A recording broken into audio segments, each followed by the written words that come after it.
Hello everyone, welcome. My name is Adam. Welcome to another Sim Market plane review, and today we're taking a look at the Douglas DC-8 from Aerosoft. It's priced €30 and it's available on the Sim Market store. The link to the product is down in the description box below. The Douglas DC-8 was one of the aircraft that brought long distance air travel to the masses. It made transatlantic air travel possible for a much larger group of people, thus making the world a much smaller place. Commercially, it was successful up to 1972 when wide-bodied aircraft like the 747 took over its place. There were many variants, and once in a blue moon you'd still see the Old Smoky carry cargo. Old Smoky was just one of the many nicknames the aircraft was given by pilots that loved flying them. Now, for a long time, the flight simulation world had lacked these kinds of aircraft, but this add-on adds a version to your virtual hangar that is not only looking and sounding good, but also offers a great system depth.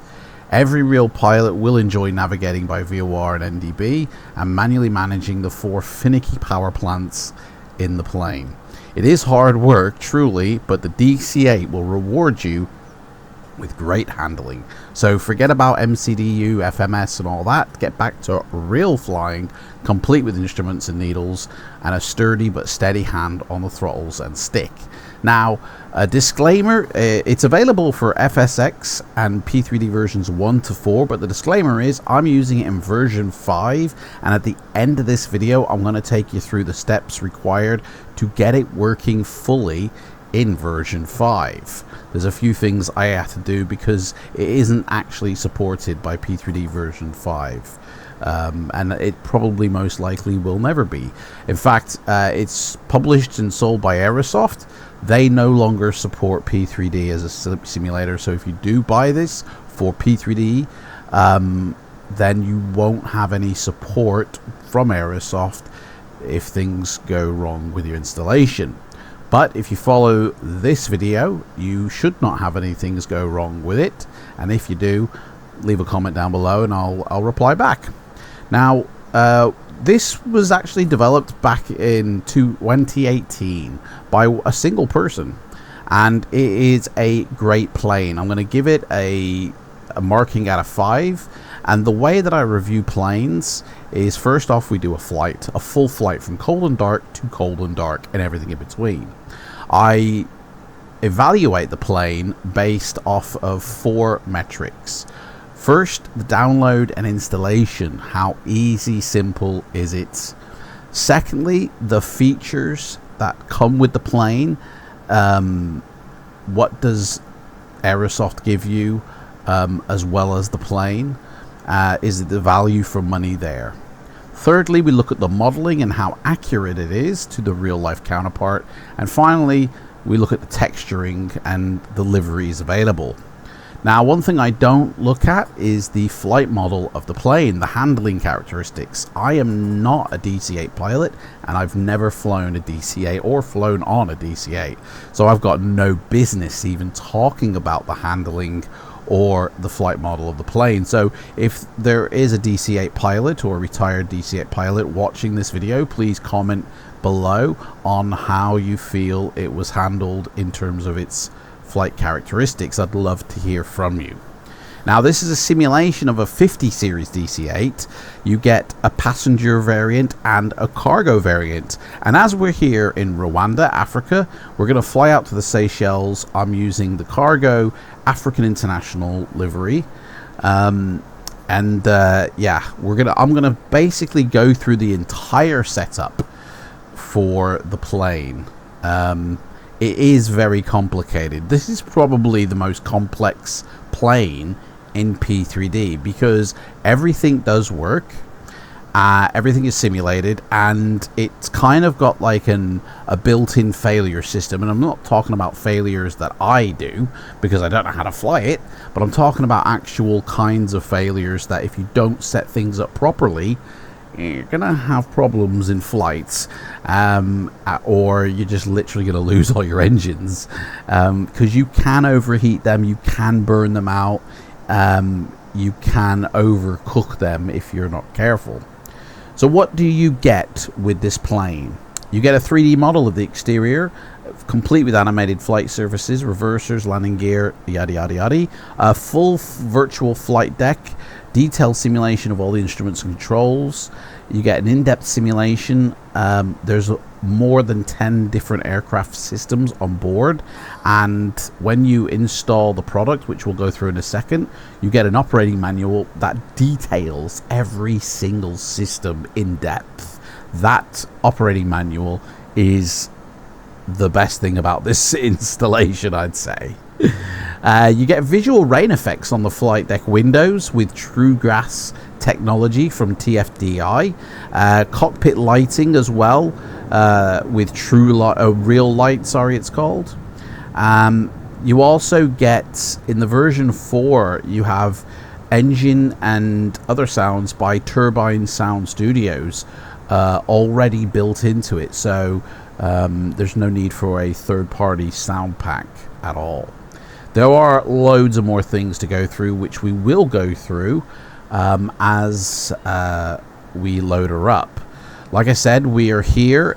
We are cold and dark, and I literally have done absolutely nothing except put stairs on and call for the battery pack. Now, one thing I will say, because I'm using it in V5, and obviously this isn't designed to be used in V5, this is designed to be used in V4, which is the DirectX 11 environment, and P3D V5 is DirectX 12 environment. I've noticed one thing, which probably due to the nature of the DX 11 and 12 difference, is that sometimes the camera will just stick. So if we go alongside of it for a moment, and sod's law, it doesn't actually happen. I mean, you probably noticed there was like a stutter basically every now and again when the camera was panning above. That is what I'm talking about. But now as I walk around the plane, it doesn't actually happen one bit. So I mean, it comes and it goes. It's not a every single flight thing, but it is rather annoying. But I don't know what to say on that one. It's not happening now. But it is there, and I think it's due to the fact that I've put it in V5 where it's not actually supported, because it's expecting a DX11 environment, not a DX12. But because of that, there are some things which will randomly happen each time you load up. It's slightly different, you know, certain things, but like I said, we'll go through that.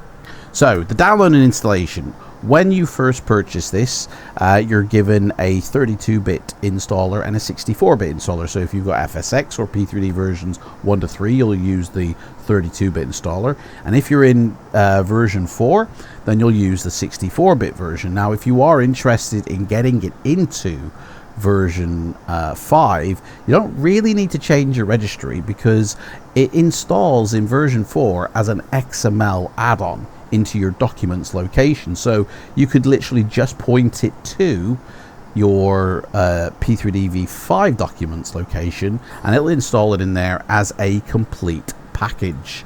And this is what it will look like. Now, this isn't the only thing that will install. There is one more thing that you do need to do, and that is go into program data for your Lockheed Martin sim, and you need to make sure that in the EXE XML and the DLL XML you have got these entries in there. They might already be in there from other add-ons, but you definitely need to make sure that they are appearing in. And in the EXE XML, you want to make sure that line of code is in there, and in the DLL XML you want to also make sure that is in there, but also make sure that is in there.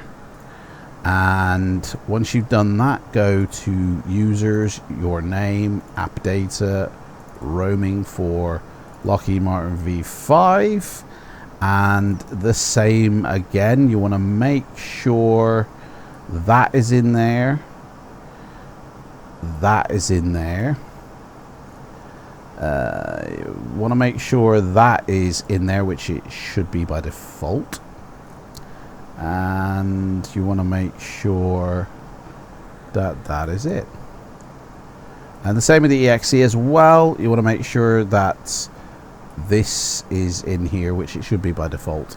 So once they are put in, then as far as the plane is concerned, it will load up into your sim just fine. But you'll find that actually there's quite a few things that don't work. And again, I'll go through that at the end of the video.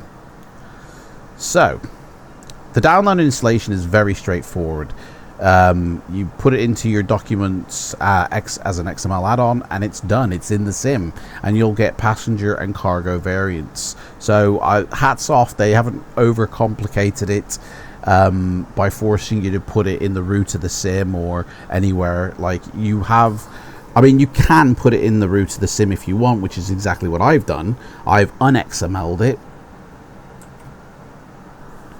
So the downloaded installation goes very easily. I'm glad Aerosoft have given you the option. You could place it in as an XML. I've actually transferred it into the root of the sim, which you do just by removing the XML file and then placing those folders in the root of your sim, and it works just fine. So that's a plus for me.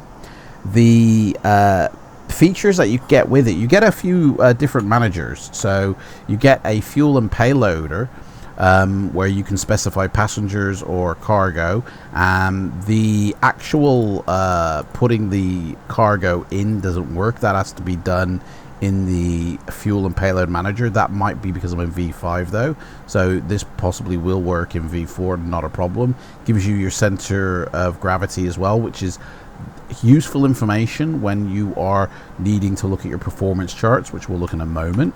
You also get a services, so you can actually attach a electrical power unit and an external air and a auto flight engineer, which I think is a great idea. Unfortunately, the auto flight engineer doesn't do anything with the fuel. You have to still do that yourself. And the auto flight engineer only monitors the systems during flight and makes changes once you're in the air. Doesn't do anything on the ground, so there's no point in ticking it until we're like taxiing or something, because he won't actually do anything. But the fact that he's there and he's partially working, you know, when you compare it to the AccuSim of A2A and the flight engineer you get with the Connie, I think it's a great addition. It also comes with GSX profiles, and it really, yeah, really nice. In terms of the modeling, now I've looked at pictures of a DC-8, and I gotta say the modeling has been done quite well. It's accurate to the real-life counterpart, especially the engines. They have these fan blades that at the front of the actual fan blades. You can see here the spokes are, these do not move, but the fan blades behind do. So when you look at your engines once they start, you might think that the fan blades are not turning, but it's actually got like some sort of guard in front of it, and they don't move, but the blades behind do. The model, like I said, I think is a really good job. The detail that they've put into it for its time, this is back in 2018, don't forget, is really, really good. Look at the landing gear there, modeled very nicely. All the parts of the engine has been modeled nicely. It's got cargo doors for forward and aft on the one side of the plane, the stabilizer, the elevator, like the rudder, the tail, very nicely done and modeled. So working. It's also got a door on this side, which in the cargo version we won't need to use, so I've not done anything with GSX for it. So the modeling of the plane, I think, is done really nicely. 4 out of 5 for the modeling, 5 out of 5 for the download installation, and now the textures. So it comes with about 9 different liveries. Obviously, we're using the African International. There are a few other liveries that you can download, say like FLIGHTSIM and stuff like that. The texturing, though, I have to say, although it's really nice, the PBR is for FSX and P3D V5, so it's done by the reflections are done by a texture map which is wrapped around, so the reflections are not accurate. They're just, you know, like a baked on texture reflection, which is the same for the shadows. But in terms of, like, you get a paint kit with it, and I think the textures, like, they look okay. They're DDS format, which is great, and but the reflections sadly are not PBR'd correctly for V5, obviously, and so therefore I've actually gone ahead and added PBR for this plane, so the reflections are actually dynamically done and are happening as they should.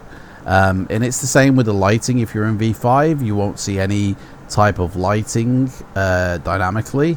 That's something, again, I've had to add. So we've classed this now as the safety check walk around. Whoops.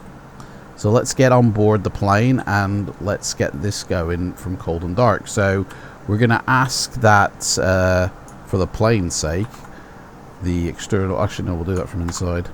So let's get on board, and when the stairs get going, we actually need to ask for the refueler truck to come. So I've got a flight plan here, and the fuel call is £80,000. We're going to the Seychelles International Airport, although I'm not actually sure that the runway is long enough for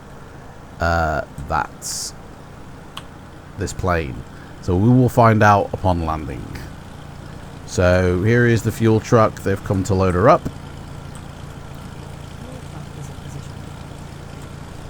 So we need £80,000, so we will have 60%, £94,000. And once it's fueled up, we shall wait and see.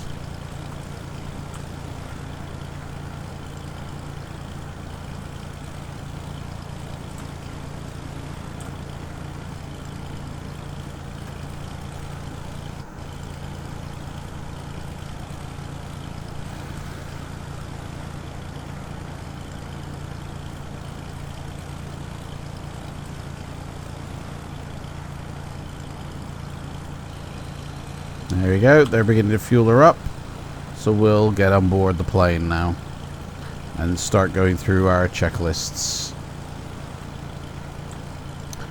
So internal modeling, let's take a look at what we got.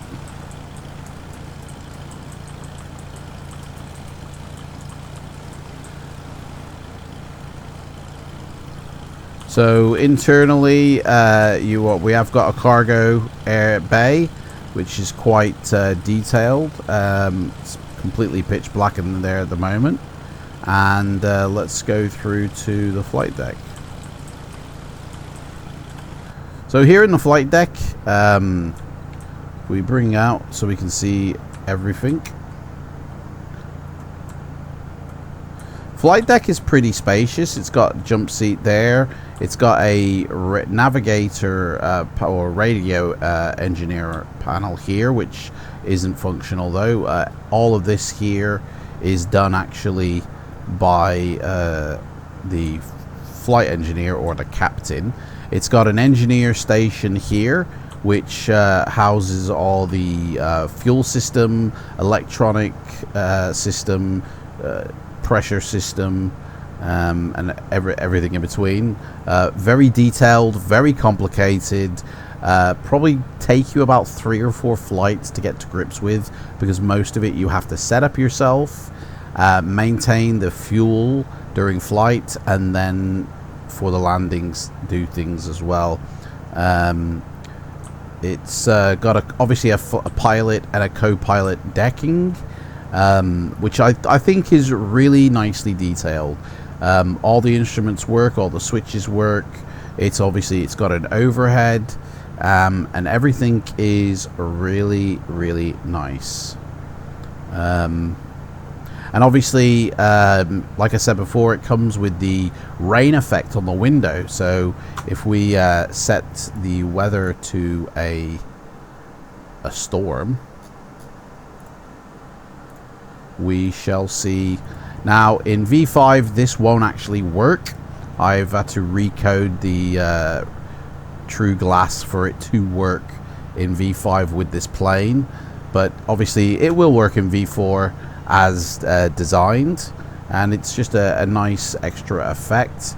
It also has got a rain repellent feature, so it blows hot air the bottom of these windows up to remove the rain. It doesn't actually come with any wipers. It uses hot air. So let's get the normal weather back.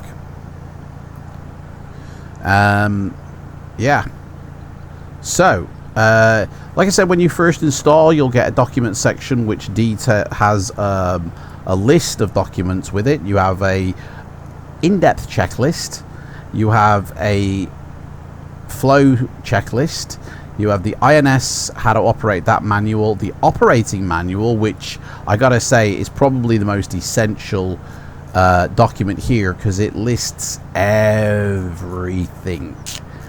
Every system is detailed. It has a little history of the DC-8, tells you who put it together. Basically, Michael Capenda is basically the developer, the lead developer on this. XML Tools was done by Thomas, and Finn did the electrical system.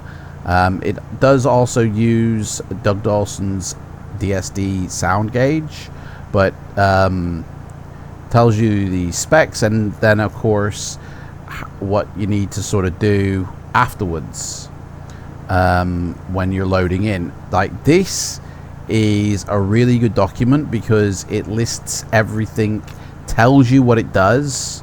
So if you have a, you know, how does the fuel management system work, then it will basically go through everything here. Really essential document, I would say. You also have performance table charts. So these we will be using during the course of the setup. I would recommend printing these off on little cards so you can refer back to them easily. And then it has a tutorial, which is really good, in depth, and takes you through a example flight. And yeah, really the documentation included as part of the features makes me say this is a 3 to 4 out of 5. I'm going to be using this checklist, which is basically the essential flow checklist. We will be following through this, so I'll put this on the other screen. And I just remembered I need to start Navigraph. I'm not going to be flying on FLIGHTSIM. I'm still learning this aircraft, so I don't feel like I have any business being on FLIGHTSIM whilst I'm learning. So here is our flight plan. It's pretty basic. It's just a here to here. So we're going to take off. We're in Rwanda at the moment, Kilgali International, and we're going to be flying across this lake to the coast and then into the Seychelles. It's about a 4-hour flight, but it's going to be fun. We've got our departure set up. We need to sort out our approach, and it doesn't matter about any RNAV because we don't have an RNAV capability, but I'll just say that one for kicks.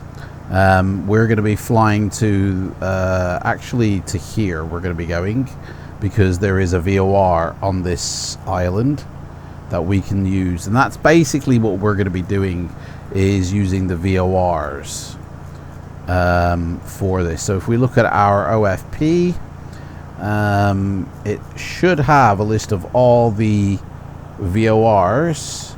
So 115.7 is our first one, 115.3. So I will be using VOR. Obviously it does come with a INS system.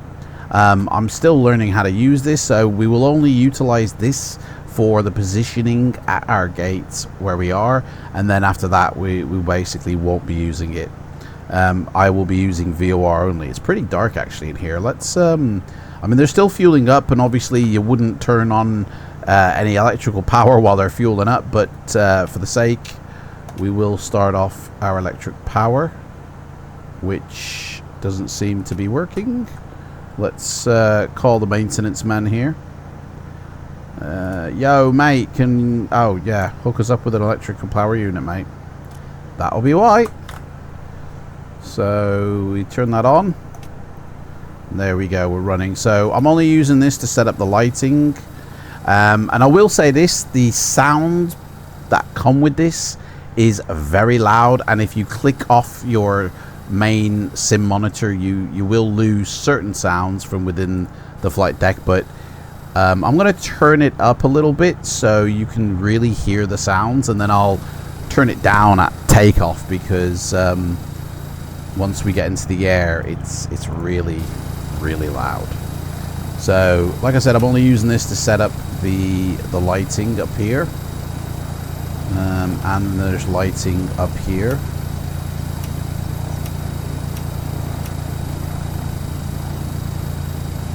No, don't work.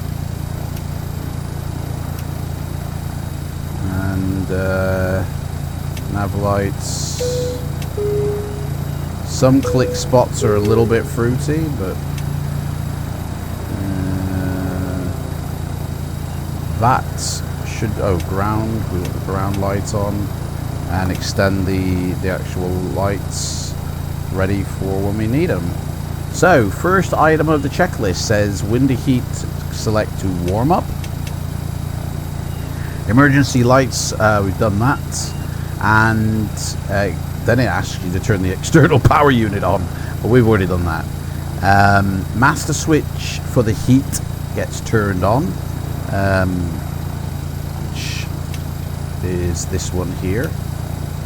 They're on, and you want to check the DC load to make sure you have power, which we have got, but DC is nil point. So let's turn these on.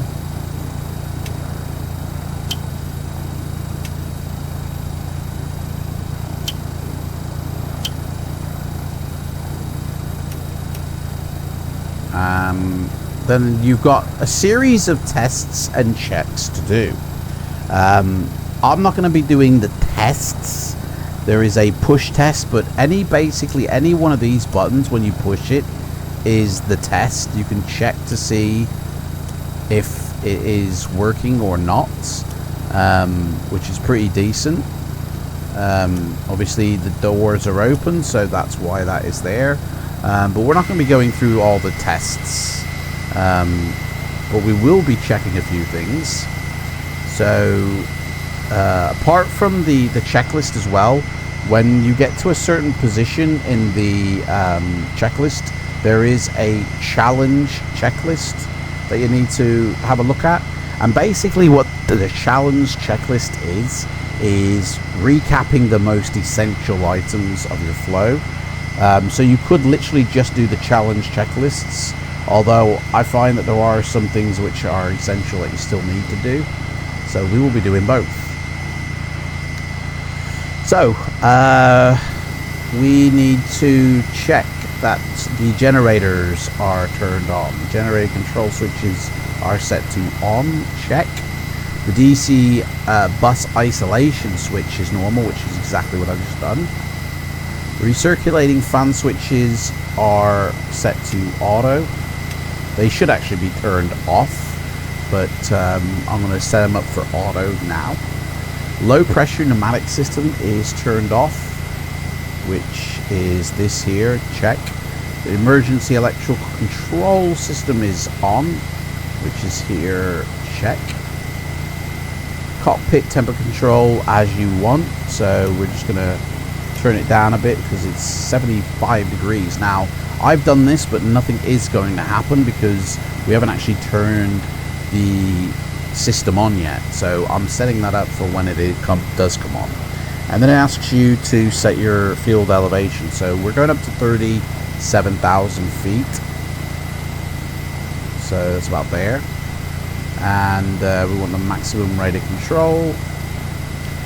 These two dials here are timers, so we're not going to be using these.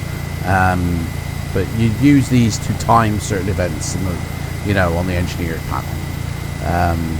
But yeah, we're not going to do it. Freon compressors, they are off, check. And the galley power can go on. Like I said, we wouldn't be doing this whilst we're fueling it up. We can see the fuel going in here. And yeah. Right. The next one is the hydraulic engine pump switches. Well, we won't do that until the fueling is finished. So that is basically that. So we're going to set up our communications now. So if we were on FLIGHTSIM, we would be 122.8 and we would get permission for liftoff. Turn that on. Our first VOR was 115.7, I believe. So we'll set that. It has got the most basic of autopilot. So you've got your heading select, so your turn knob, your localizer ILS lock, or if you want to use the INS, you'd set to auxiliary navigation. I will only need the heading select. In terms of vertical, you only have the speed hold, Mach hold, or the vertical speed. Now, I find some flights, the vertical speed goes a little bit fruity. Again, probably because I'm on V5. So we're going to be using the the speed hold. Once we get the plane up to a certain speed, we'll ask it to lock it, and then it will manually do this. We can override it though, just by turning the knob, but we can't actually set this up until we're in the air. So, but this is the most basic autopilot you'll ever see. Now, one thing to note about this plane is you have to do everything yourself. There's no auto throttle, okay? There's no automation in this at all. So it won't even level you off when you hit your altitude. You have to level yourself off. So if you're used to flying, say, a 747 or a 737, and there's a lot of switches that go to auto, especially on the 777, and you're wondering what is happening under the hood for this auto system. This plane will teach you that, because you have to do it. So for instance, we have what's called an EPR rating, which is this lower number here, and if we turn this, we're basically setting the thrust power. Now, it doesn't actually set the thrust power, it gives you a marker indication for when the thrust power needs to be, and then this needle utilize with your thrust throttle to get it there. So it won't actually set your power, but you're setting the indication for it. Same with the speed bugs. There's no actual speed thingy. You're just setting markers to know what's going on. So our QNH is 1022, so we shall set that up. 1022, so we're actually quite high in elevation. I'm going to get rid of the yoke. The oxygen regulating system here isn't simulated, but if you do want to fly INS, you just flick it over once you've set it all up, and it will fly by INS. This little funky switch down here is your flight director. So turn it to FI for the flight director to turn on. If you're doing a ILS approach, you turn it to VOR lock. Turning it to FI will activate the VOR if it's in range, and if you're on approach, you stick it to approach. We're going to stick it to FI for now. Turn this until that light goes on, and I think we're pretty much is all we can do with the information we've got here. Same thing over here on your fuel switches here. When we set up this fuel station, there are little knobs here that you can turn to set desired fuel levels, but again I'll go through that when we're over there. So looking at the overhead, we need to align the ILS, so turn it to standby. We're only going to align this side though, we're not going to touch the other side. So it does automatically align to your position, but it is always best to check it with your flight plan. So if we where is my flight plan gone?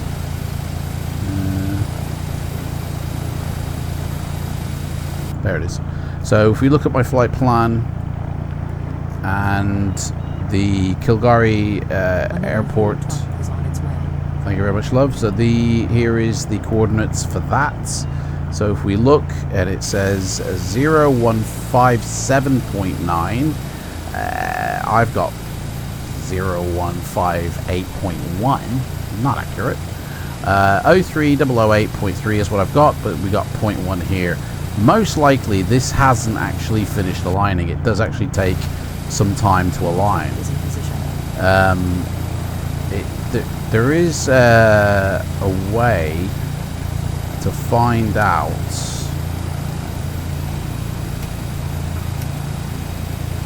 Where is it? I believe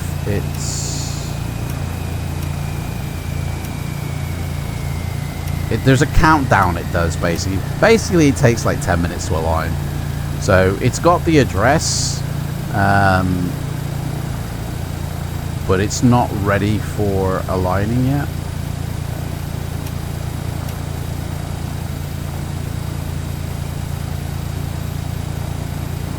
Yeah, let's stick it to standby. We'll wait for it to align up. Right, overhead. We're not doing anything with the ADF. None of that works. Lights, pump. So we actually start that now. Dome light if we want. It works. It's there. But I don't want it on. Actually, do I? Yeah, go on then. We'll have it on. The mechanic call here is pretty cool. It brings up this pop-up menu, so you can do things there. And there's an attendant call as well, which does nothing. Compressor altitude, not simulated here. Same ADF side, and then we have these heaters, start switches. All the signs are on. Right, we're basically all set up with what we can do here. So I think the textures inside the flight deck look really nice. I think they've done a really good job of modeling, you know, the flight deck. Obviously it's going to probably look a little bit different in V5 compared to V4, but I think it's really nice. This is probably going to be, like I said, the most complicated plane you fly. So let's have a look out the window, see if the fuel truck has left. We haven't had any indication yet. Windows don't open, so we have to pretend that the window is open. Stick our head out. Fuel truck is still there. He's still fueling up. So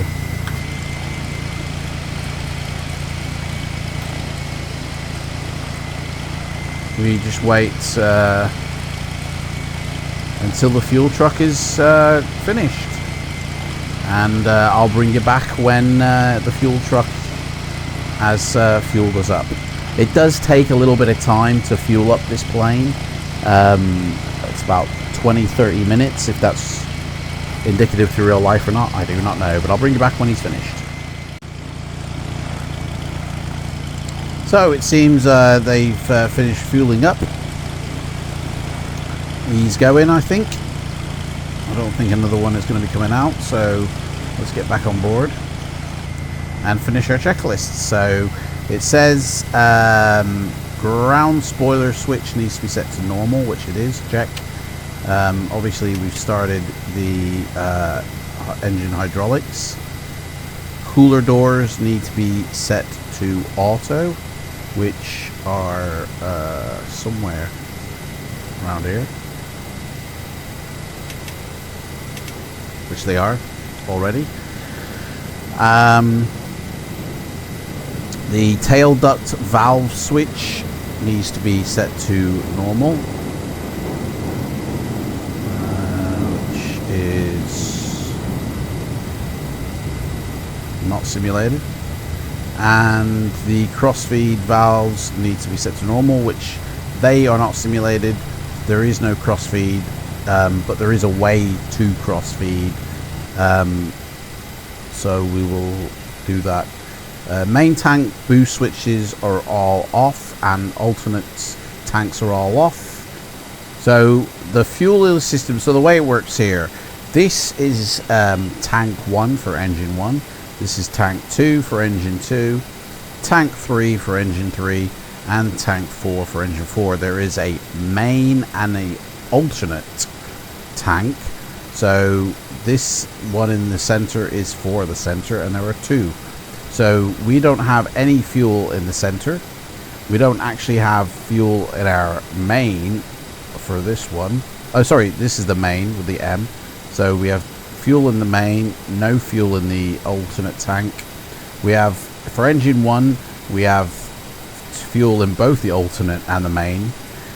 For engine 3, we have fuel in the main, and for engine 4, again, fuel in both the main and the alternate. So this tank and this tank, basically none of this we will need to crossfeed. If, for instance, you had fuel in your, like here, for 1 and 4, we've got fuel in both our main and our alternate tanks. The lever for tank selector is set to main.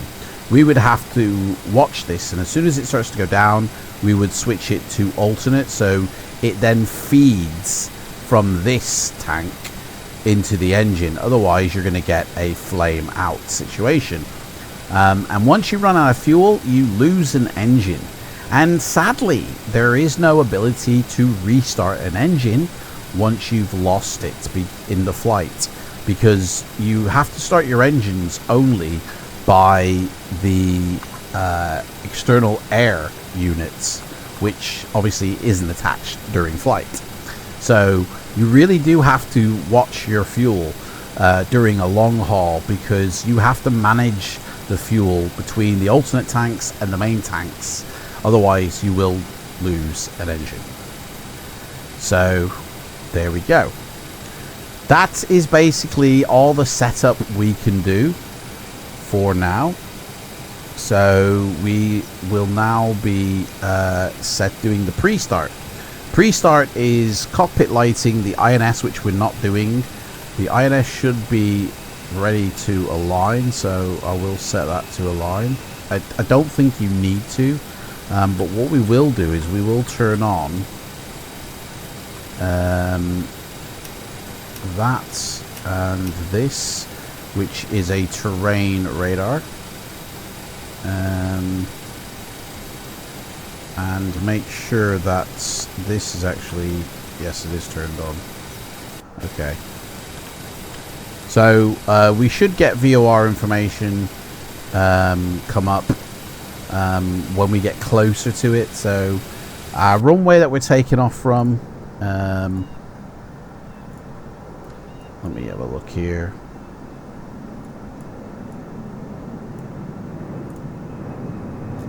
Runway we're taking off for is number 10. So 099 is the course. So we'll set the course up 099.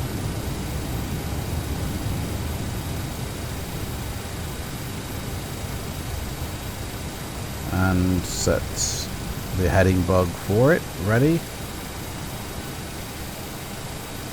Right, now that the fuel is on board, we can now start loading on the cargo. I have already selected the cargo weights, so we just need the rest. Yeah, well, let's get the crew on board, and they shall start loading up the cargo.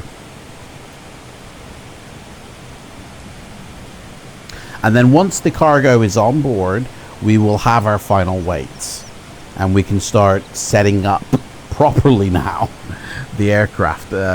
There is a lot to do for this plane. You probably will find yourself doing more for your setup of your flight than the actual flight itself. The Douglas DC-8, sometimes referred to as the McDonnell Douglas DC-8. This is an early long-range narrow-body jetliner. It was made by the Douglas Aircraft Company, and it's really a long hauler.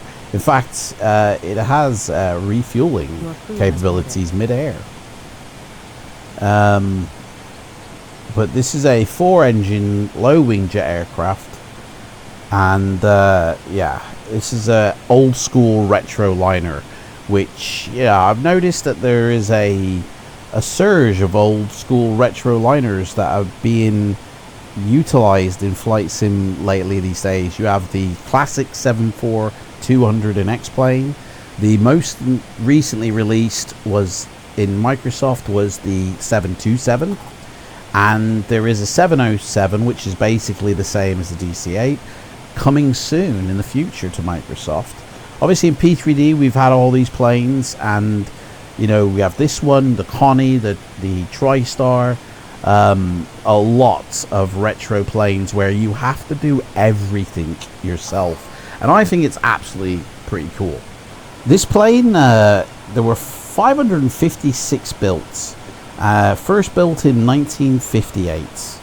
Its first flight was May 30th, 1958, and it lasted, they built 556 up until 1972, and I do believe there is still a DC-8 still flying today, but majority of them are basically gone and replaced because the engines are not that great. They, you know, there are better engines out there. They're very noisy as well.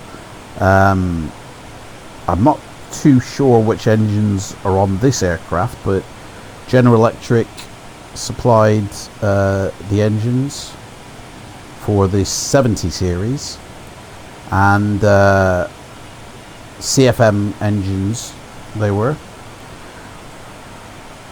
and I'm pretty sure Pratt and Whitney, they had a series, as well as Rolls-Royce. Basically every engine manufacturer got to do an order for this plane, so I think it's pretty good.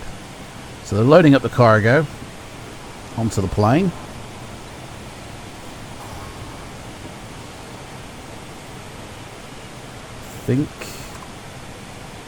Yeah, we'll have other cargoes loading at these doors, I think, in a minute, once they get the main pallets on. Actually, we should be able to check our, yeah, so center of gravity right now is 34.2.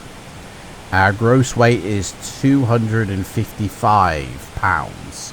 So if we look at the performance table here, 255 pounds is like 260. Takeoff, we're going to be using flaps 15. So our center of gravity, what did I say it was? 34.2. So we basically 34, which is the highest. 200, and we'll say 260. So we want to go minus 0.1 for takeoff. Wow. Okay, that's what it's saying. So we're actually trimming up, which is minus 0.1 for takeoff.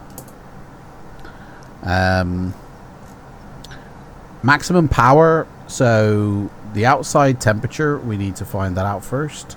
So let's get back into the sim. The temperature gauge for the aircraft is here. So it's 22 degrees about. So, oh, well, we should just look at the weather, couldn't I? And it says it's 23, so that'll do. So 23 degrees, it's this column of figures. So our takeoff power is 1.87. So 1.87, and then there's going to be a climb thrust as well. We're going up to oh, hang on, wait, no, sorry, takeoff. Our sea level is Doesn't tell me on the flight plan what the sea level is. That's a bit of a ripperoni, isn't it? Let me see if it tells me on my flight plan itself.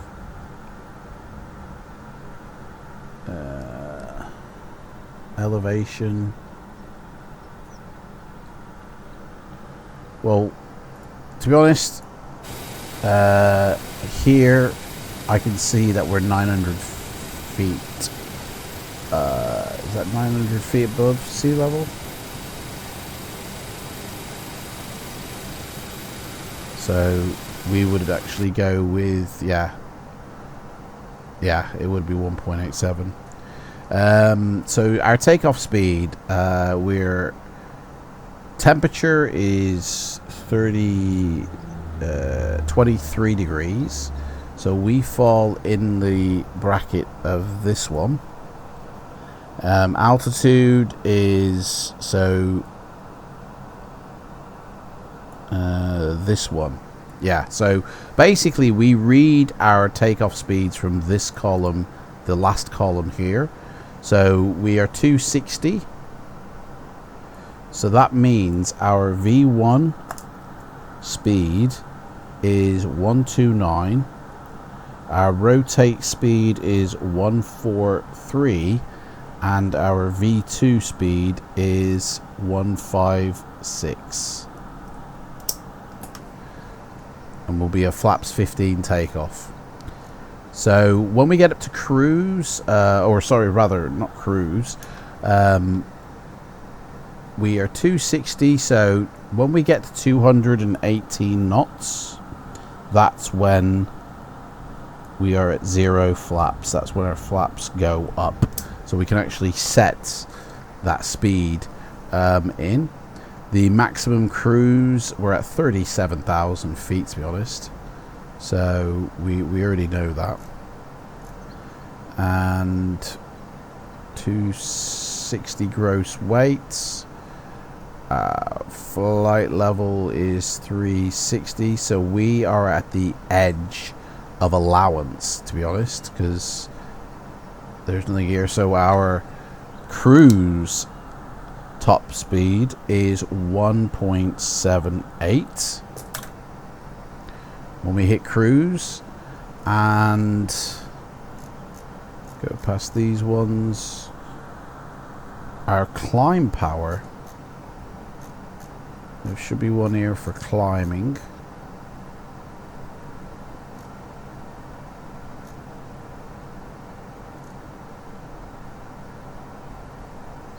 Yeah, here it is.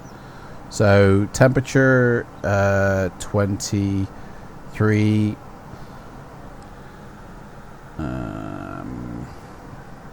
So we'll say this column here, and our, so basically 1.62 is our climb thrust.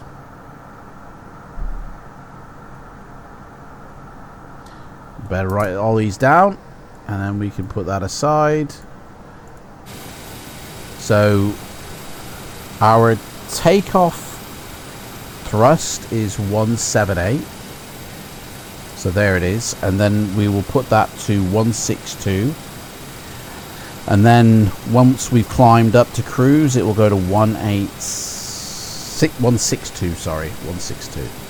So our V1 speed is 143. Our V2 speed, or rotate speed, sorry,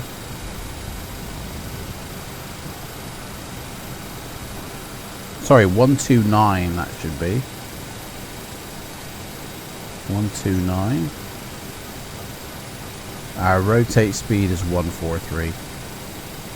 That's when we get up in the air. And our V2 speed is 156. And then when we're at 218 knots, that is when we go to flaps 0. There we go. Little indications for every stage. So have they finished boarding us up?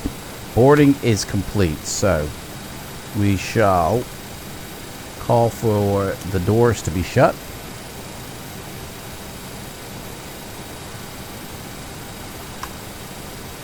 We will ask them to get us an external air unit plugged up. We will bring in the auto flight engineer.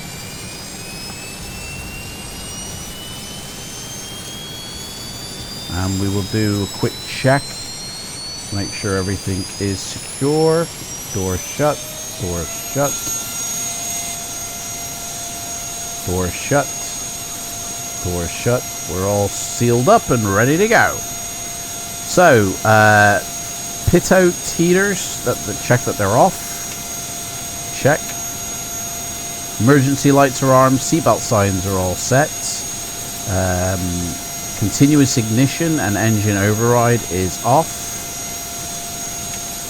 Check. Starter is off. All the starters are out.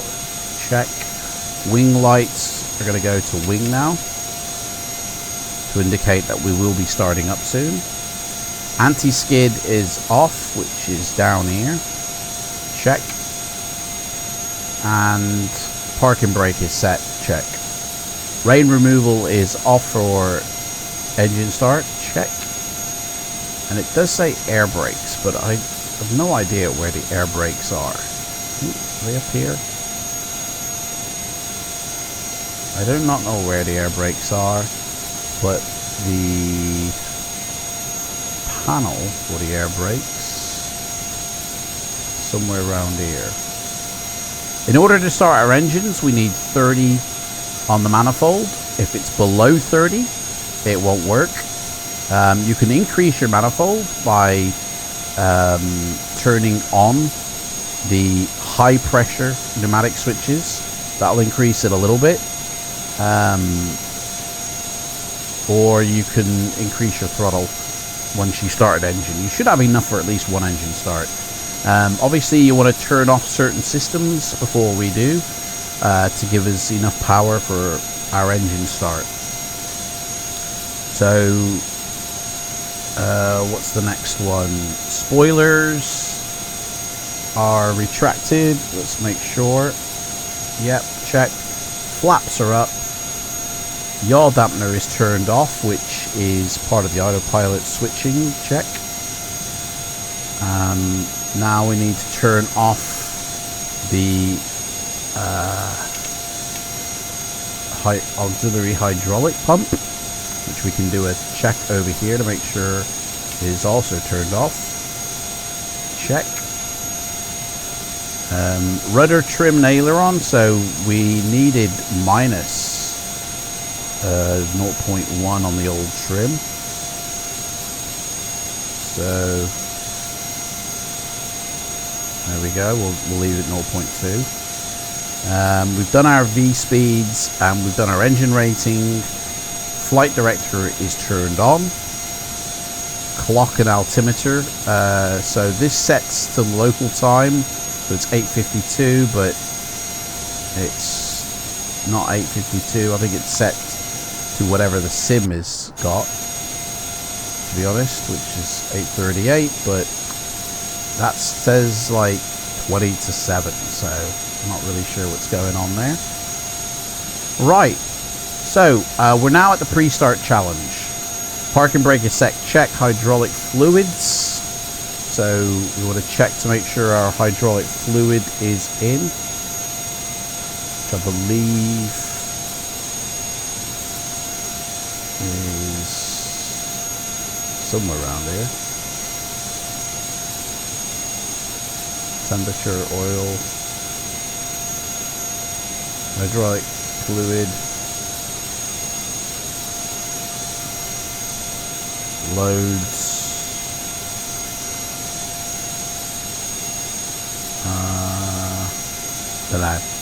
Don't know where it is. Don't matter. Oil quantity is done. Cabin pressure is set and autoed. Check. Yaw dampener, fuel shutoffs, radios. Right, so we need clearance to push back. Looks like we'll be pushing back to the right, I think. Yeah, push back, no, nose left, sorry. So there goes the stairs. Here comes Kenko.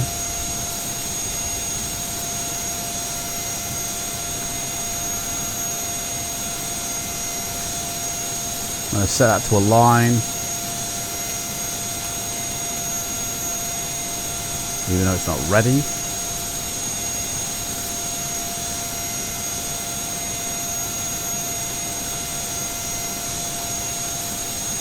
And hello, Captain. We are ready for pushback. Galley power can go off for engine start. Freon compressors, make sure they're turned off. Check. Circulating fans can go off. Departure checks completed. Check. Bypass pin inserted. And cabin compressors are off. Check. And pneumatic pressure has got at least, yeah, the right manifold. So the starting sequence for the engines is 3, 4, 2, and 1.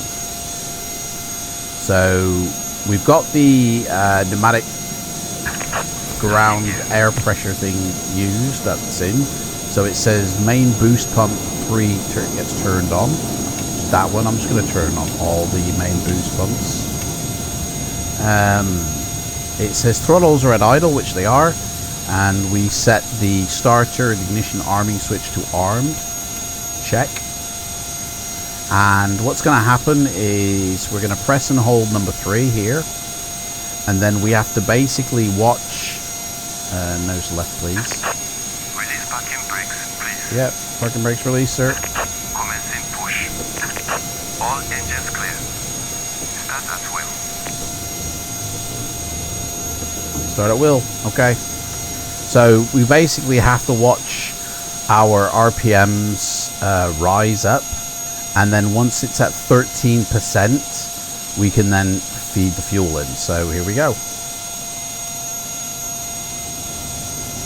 So check it out. There it is. It's rising. That's at 13%. So we want to add the fuel for number 3. And then we check this display down here, and the engine is starting. Boom. Starter button and light will go out when it's ready. It's done. It's ready. And you want to check the dials here to make sure that it is actually starting up and not rolling back, which it seems to be doing just fine. Number 3 here. Yes, engine oil. Yes, it's in the green. Yes, done. We can now turn off the boost for it. So the main boost goes off. And that's basically it. So now we start engine number 4.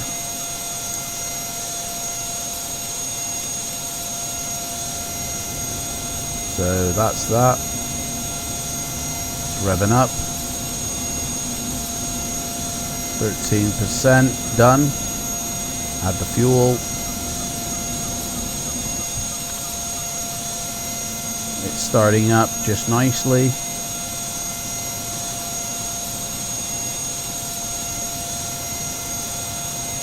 Might get lights blinking on and off as you do this. That's done. Done. Please set parking brakes. Main tank. Parking brake sets, sir. Waiting your confirmation for a good engine start. Yeah, we're just sorting that out, mate. Now we do number 2. Check the power. It's starting up. Done. Feed the fuel, number 2. Watch the dials go up.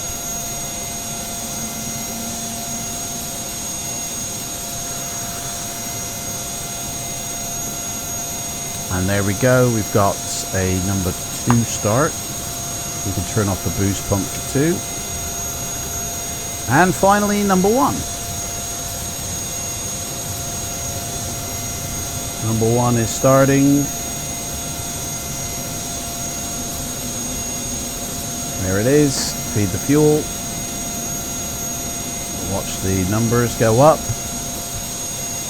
It's lit. It's done. Boost off. And we have good engine start, sir. Cockpit to ground.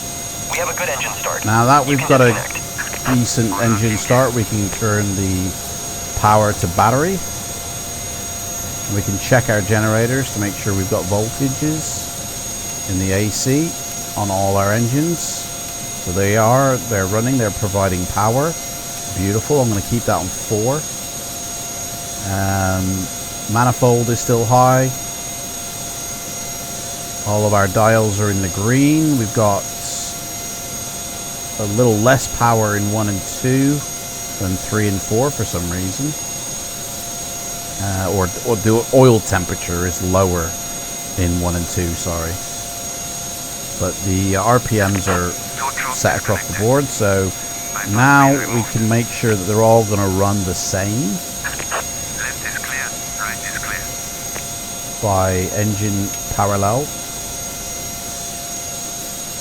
We can also call for the air start unit to be disconnected, as well as the external electric power. And even though that's shutting down, our engines are not. So we can set up taxi lights. And we should have put our anti-collision on. Whoops, a daisy. Pitot heat goes on. Engine scoop and anti-ice is required, but we will put... Yeah, it just goes to 1 up. We don't need anti-ice at the moment. Blow away jet lights needs to be turned on. Don't know why it's not. Check generator drive oil temperatures. Generator drive oil. Yep. Yep, they're all good. And galley power can now come back on. And hydraulics, compressors, cabin compressors can come on. And as you do, you'll notice that probably lose, or we've lost manifold pressure, to be honest, completely. So turn these now to low and get our manifold pressure back. There we go. Manifold air temperature rising, should hit the green. Cabin temperature is still very high, so we will turn on our Freon compressors, which will drain us of our manifold pressure. That's why we've had a warning light. So we'll turn that one on to high to get rid of that.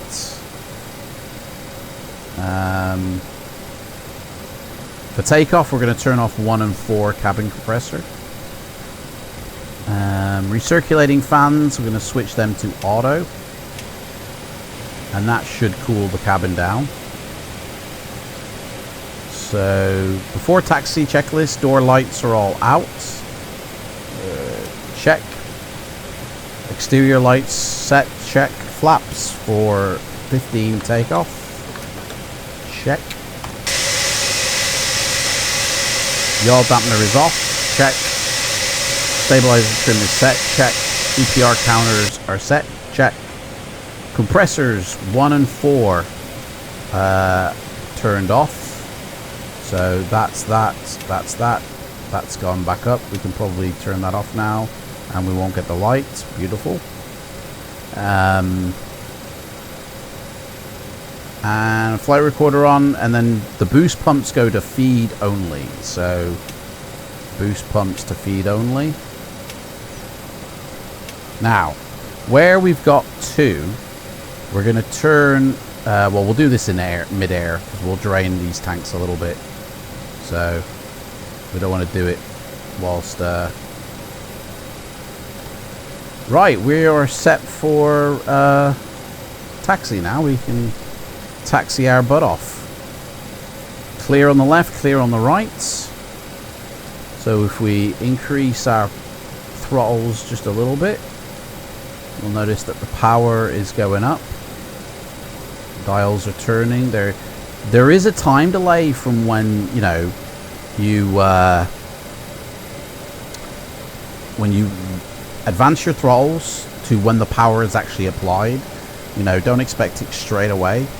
So allow for that time delay. Park and brake come off, and anti-skid can come on. And we're ready to taxi. So let's advance the throttles until we're taxiing. And now we're doing our pre-takeoff challenge. Altimeters are set. Compass indicators are aligned. Still haven't got the nav ready. So I don't know what that's all about.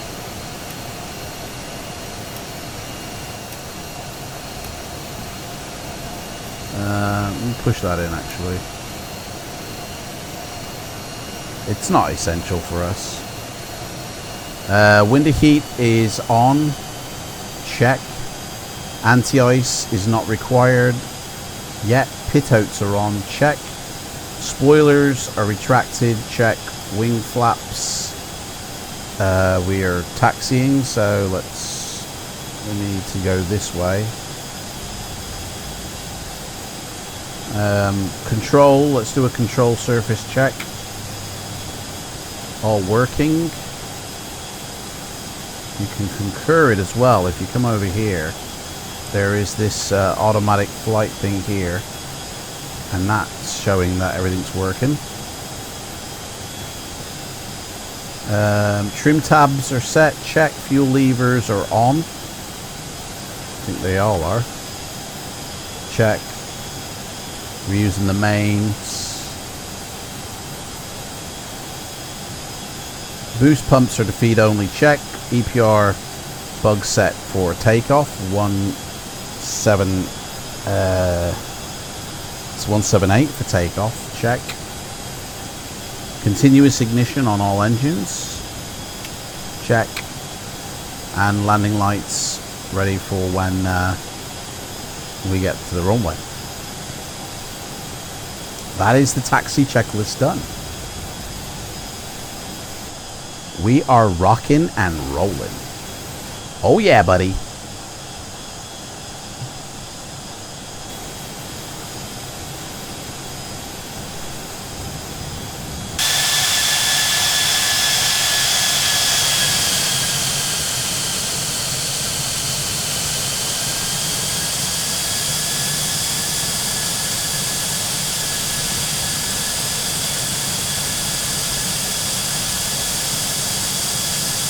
This is a very well simulated plane, I'd say.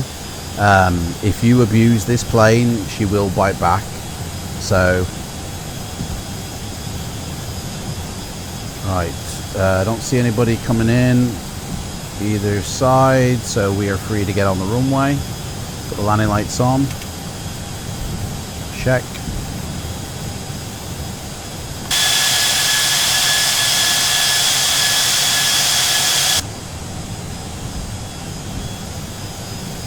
And we have to backtrack down.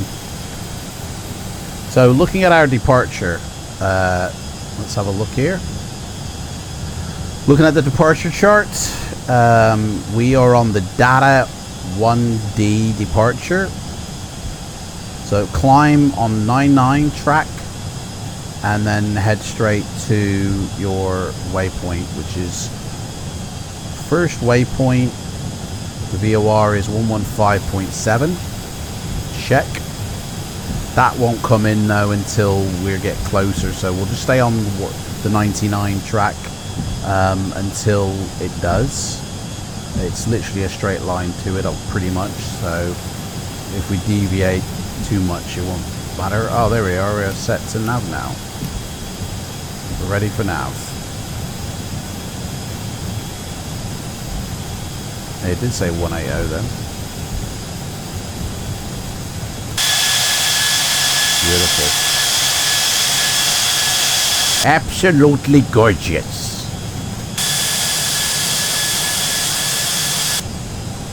So far, this plane is hitting me at a 3 or 4 out of 5, but we'll soon see how she does during the flight.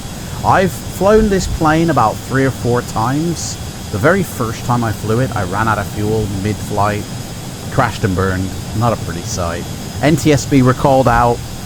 I learned my lesson. With every new flight I do, I learn something new. And that probably will be the same if for anybody deciding to get this and pick it up. You will learn things on each flight that will make you better for the next. So just be prepared is the key phrase here. You have to do everything yourself. So if you think, oh, it's not working, it's not simulated, it's rubbish, actually it's probably the pilot error more so than the plane error. Alright, we do a turn around here.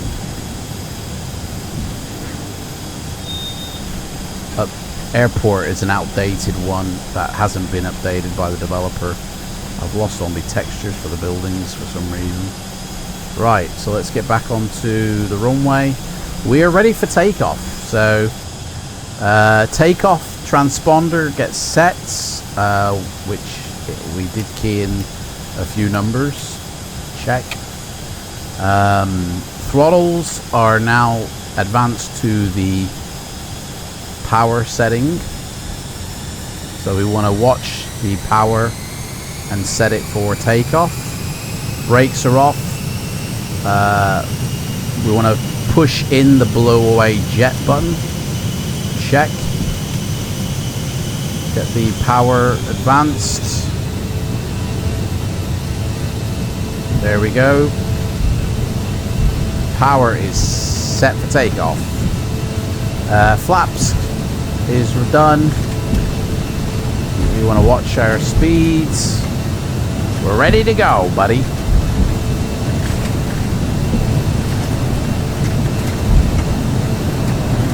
This runway needs to be quite long.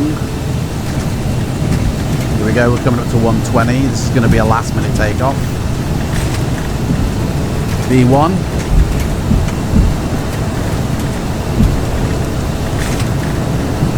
Rotation speed. Let's get her in the air. We don't want a tail strike. Done. Gear up.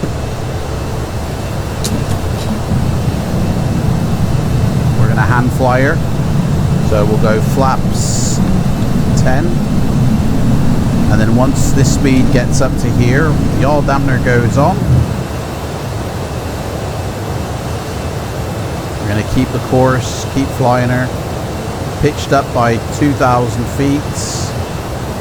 She's climbing nice. Keep the landing lights on for now. We want to change our climb thrust to 187 now. And advance the throttle. 187. We're now in the climb phase of flight. So as soon as we can get our speed up, we can get rid of our flaps. She's really heavy. We want to pitch our nose down a bit. That will bring our speed up to where it wants to be.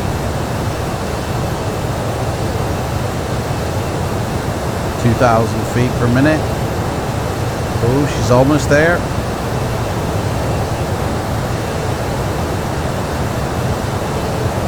Right, flaps up and final. And we're going to set autopilot on. Speed hold, which ain't working.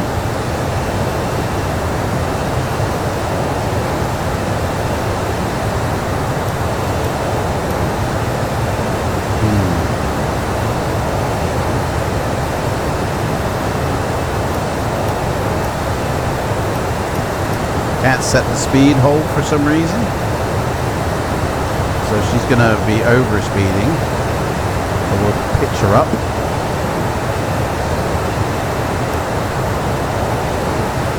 Turn off that.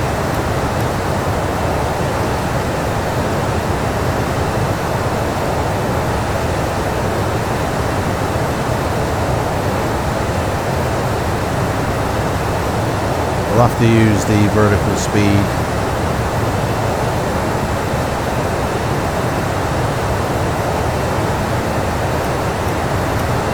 Can't get her.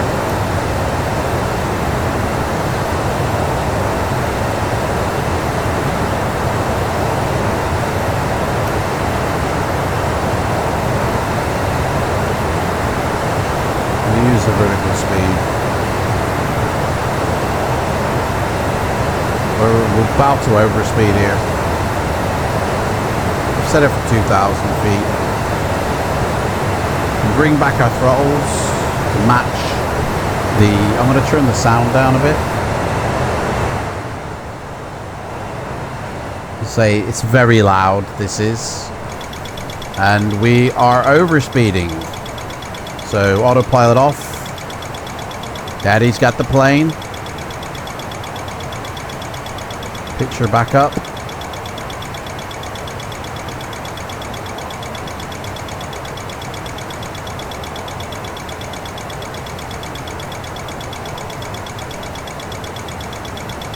Speed, power increase, power set. Right, let's bring our nose down a bit.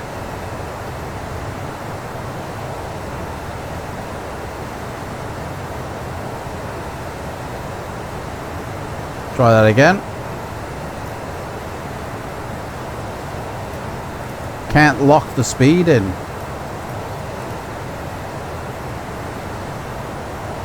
And she's pitching down.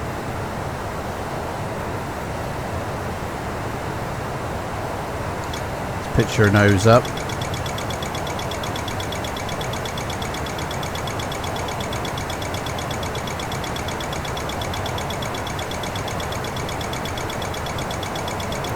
Right, we're past 10,000 feet, we'll turn the landing lights off.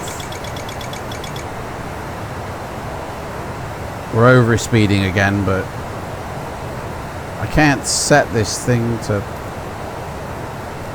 hold the speed for some reason. So this is the thing with V5, there's some things that work, some things that don't work. Right, we need to pitch her nose down, otherwise she's going to stall.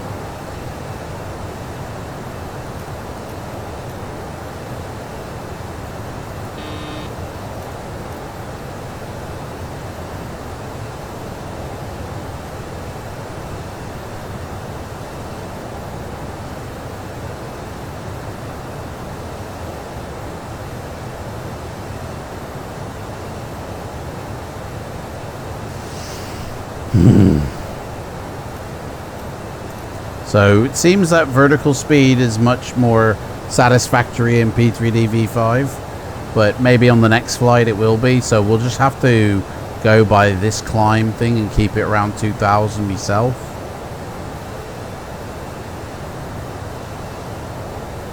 Speed is okay.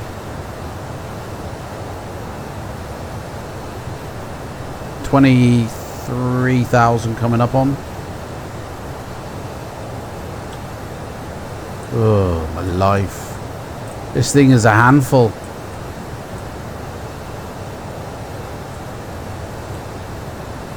Got to keep your eyeball on it. So climb speed. It says climb airspeed, maintain, and the EPR. De-icing we will turn on now.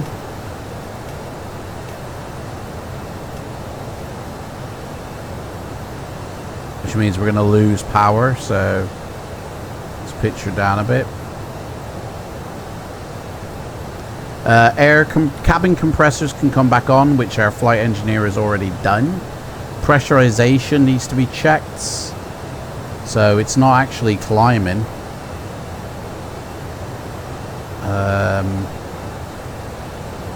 As it should, but cabin pressurization is actually okay.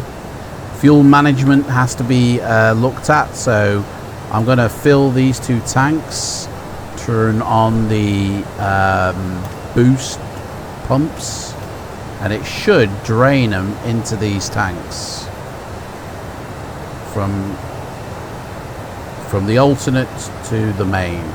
This now should go up as that goes down, if I've got it right.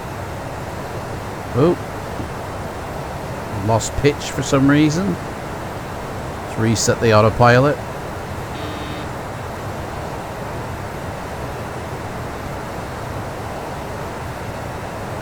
About to overspeed again. VOR's come in now. We're 126 miles away. We're right on the course for it.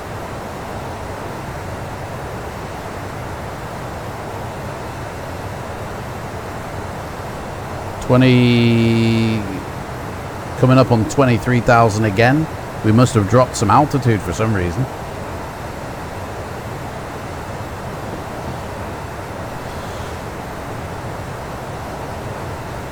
Gonna take her down to 178 in thrust, because I think she's too powerful.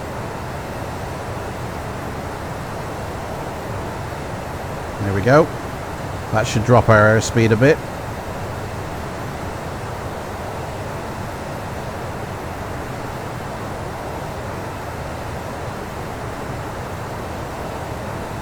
Keep her at 1,500 feet.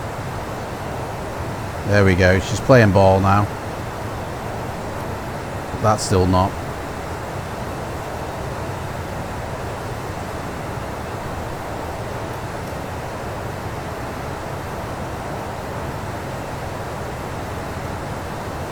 Should maintain 1,500. We are going extremely fast for the climb, but check the fuel tanks. They seem to be going down.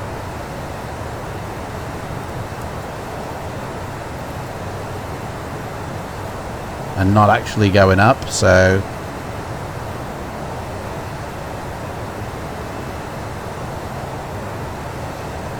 he's turned them on to boost and feed. Right, well in that case I'm going to turn these off. And we'll just monitor this and flick the tank over when it reaches down to 0. We'll just put it on the alternate tank instead, so we won't be losing anything. Right, altimeter reset. We're above 18,000, so QNH 1013. And that's basically it. So, not much more to do. You can enjoy the view for what we've got. Liner lights have been put off. Icing is on.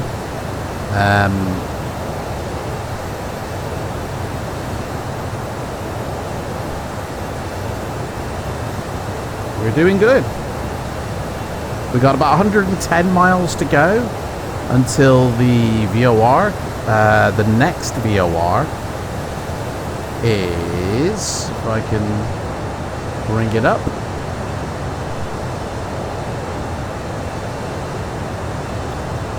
so 1157. So the next one is 1153. Put that there, ready to transfer over.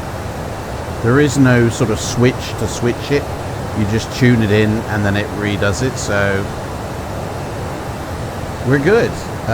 There's no turn. It's really a straight course out to the so as soon as we get to the this VOR, we set it for the next one, and that's it really. We're just about to hit 30,000 feet,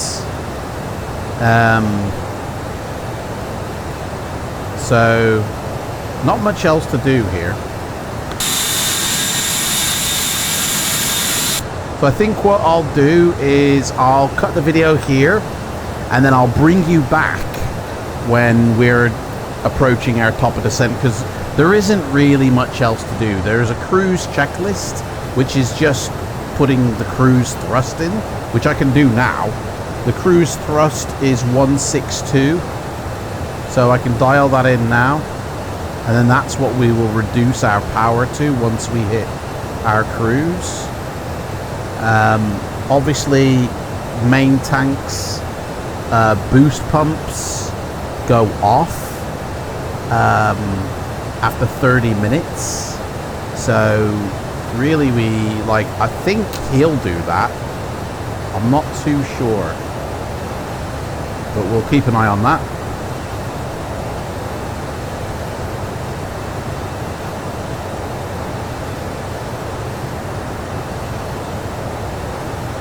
And fuel management, just watching the fuel flow, monitoring it, and then that's it until we start our descent. So yeah, like I said, I'll bring you back when we're close to our top of descent, and yeah.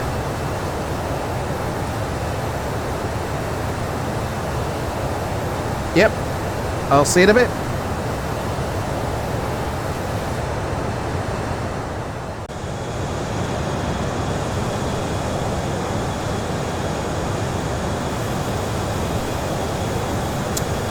Okay, so we are still traveling at 37,000 feet.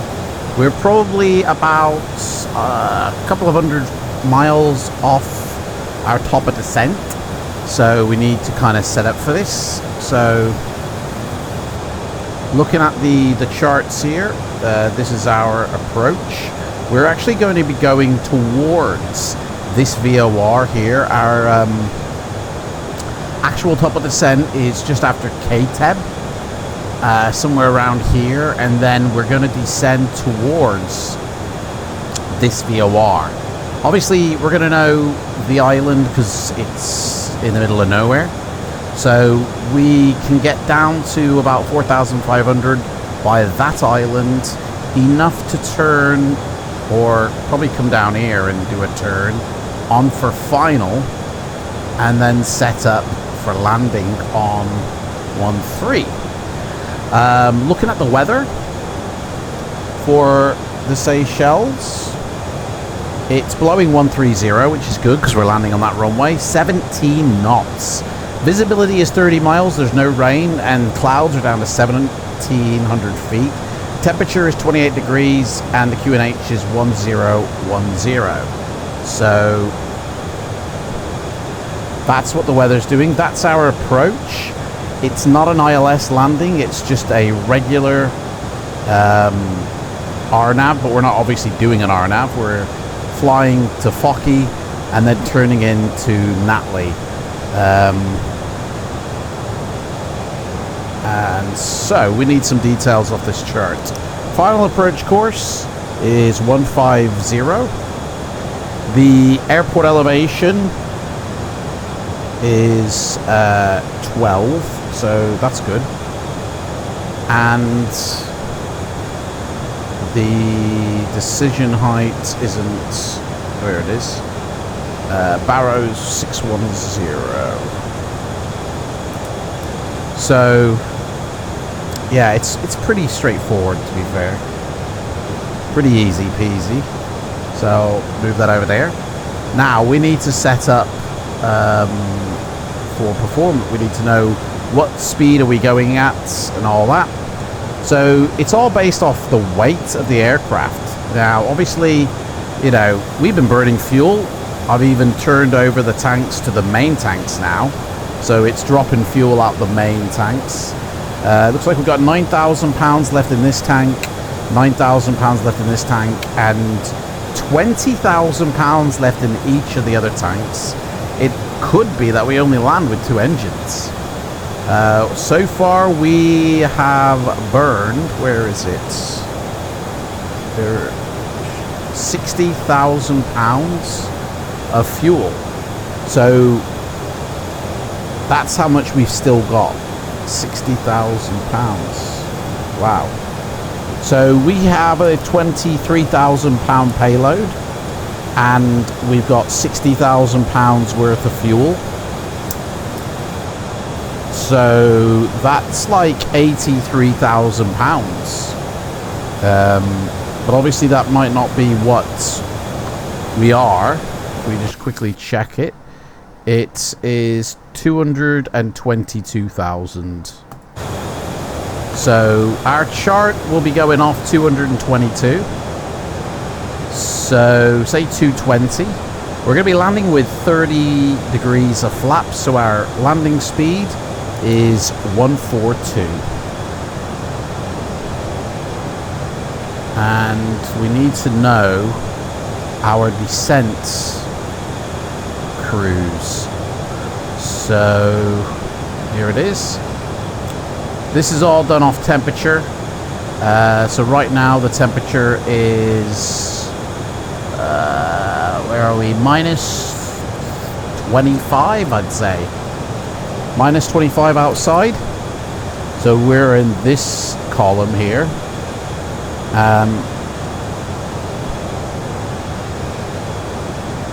And then right now we're going about 070. So that's in EPR 1.7, although right now we're going 1.62. So probably more in this column. So we're going to say this one.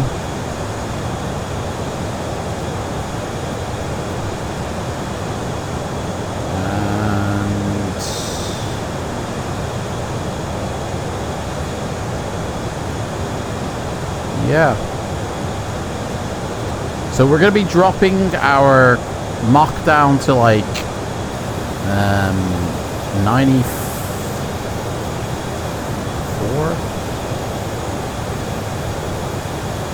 Basically, what did it say?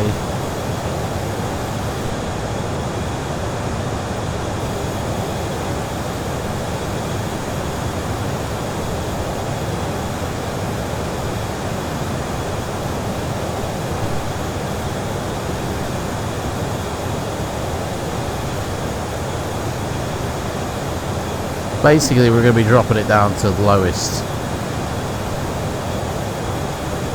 110 is going to be our speed, and that will hopefully keep this kind of speed. We could release their flaps, literally. We are going that slow enough. The VOR has yet to come in. We're about 1, 2, 3, 4, 5, about 500 miles from that actual VOR, which is about 100 miles from the airport. So that VOR probably we'll never get to see. We'll see the island on our radar before we hit that VOR, to be fair. So I doubt we'll actually see anything at the moment. It's quite cloudy. Yeah. Quite cloudy at the moment. Right, so looking at the checklist now, it says before start descent checklist, engine driven pumps 2 both on. So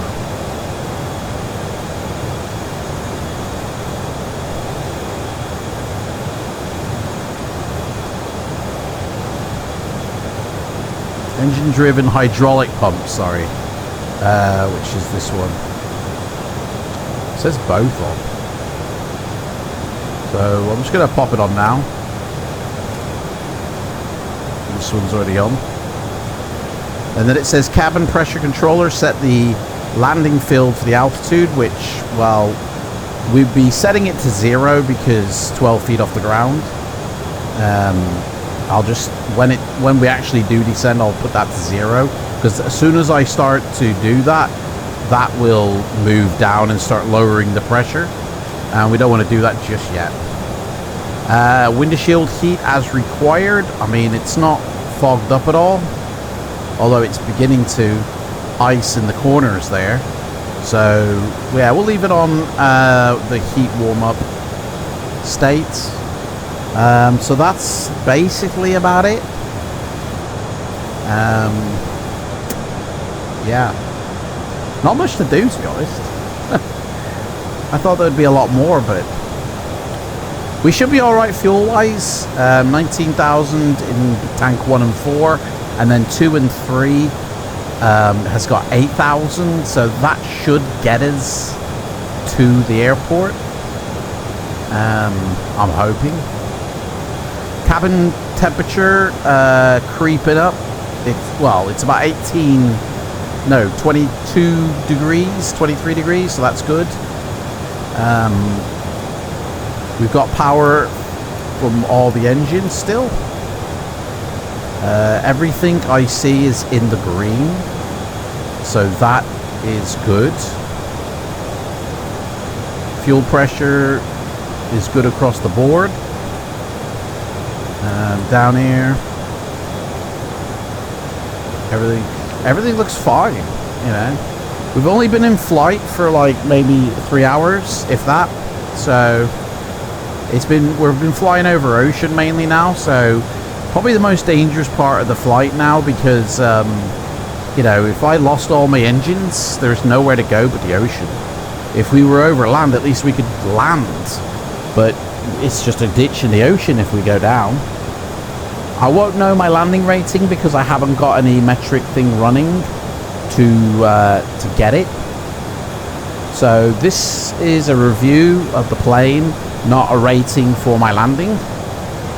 But I'm very impressed with this plane, considering it's from 2018 and it's from version 4 put into version 5.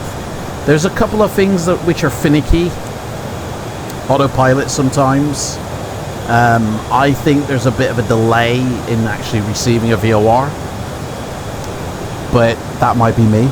I mean, at the end of the day, VOR is meant for a short thing. If we were meant to be, you know, doing it properly, we'd be using the INS, which is the long range receiver for navigation.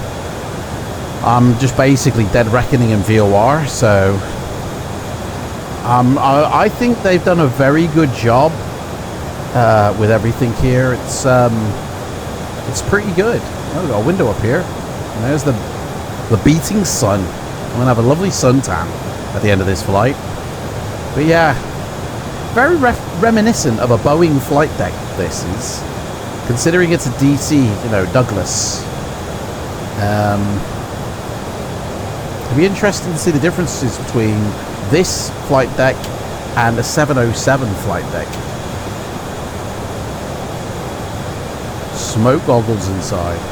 Oh, for anybody interested, you can actually find some performance tables here. So it looks like the maximum power setting and then your climb setting as well. So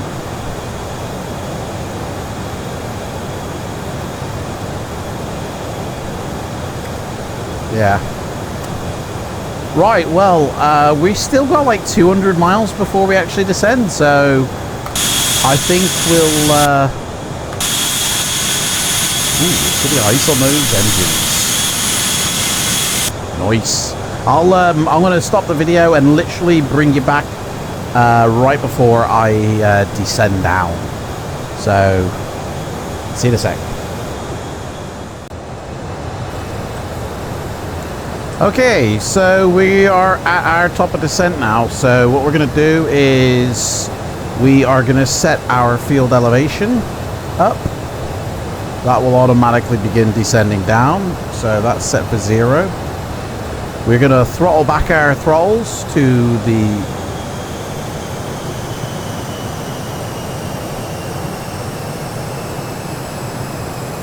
pretty much idle. And we are going down.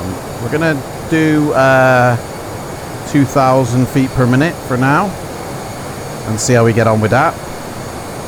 So the checklist Charlie says cabin pressure set, windshield heat set, fuel selectors should be on normal and crossfeeds on normal.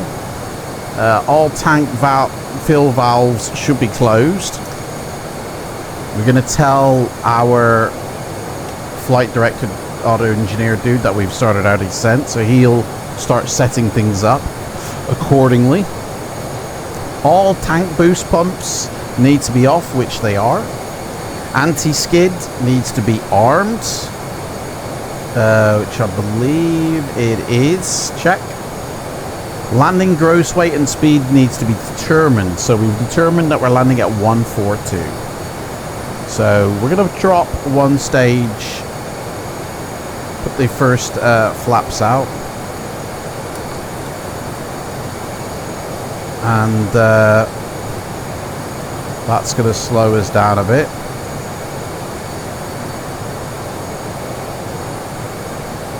And hopefully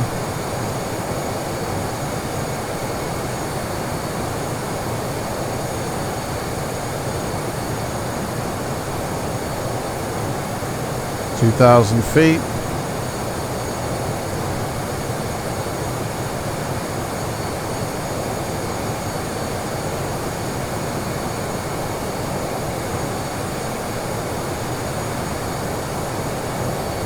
Doesn't look like we can actually go any lower than that. 102 to 108 it should be set at. I can't actually see the third number, so I'm gonna guess that is what it is. So we need to come up a bit here. We're going a bit. Don't want to speed up and, you know.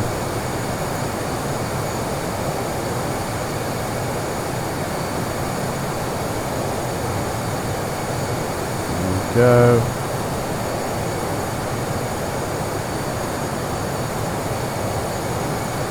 What else we got here? The button should be out for the blowjet, which it is. Altimeter needs to be reset. So the barrel where we're going is 1010. I'm going to set that now. Ain't going to make much of a difference at this height. We're just now passing 36,000 feet, so we do have some way to go. But we're about probably a couple of 100 miles from that VOR, which should be coming in any moment now. Let me just double check the VOR. It should say 1157, which it does. So we should be getting a reading on it soonish. I don't see any land on our radar, and I'm not gonna think I'm gonna see it out visually on the horizon. So speed's good, descent rate's good.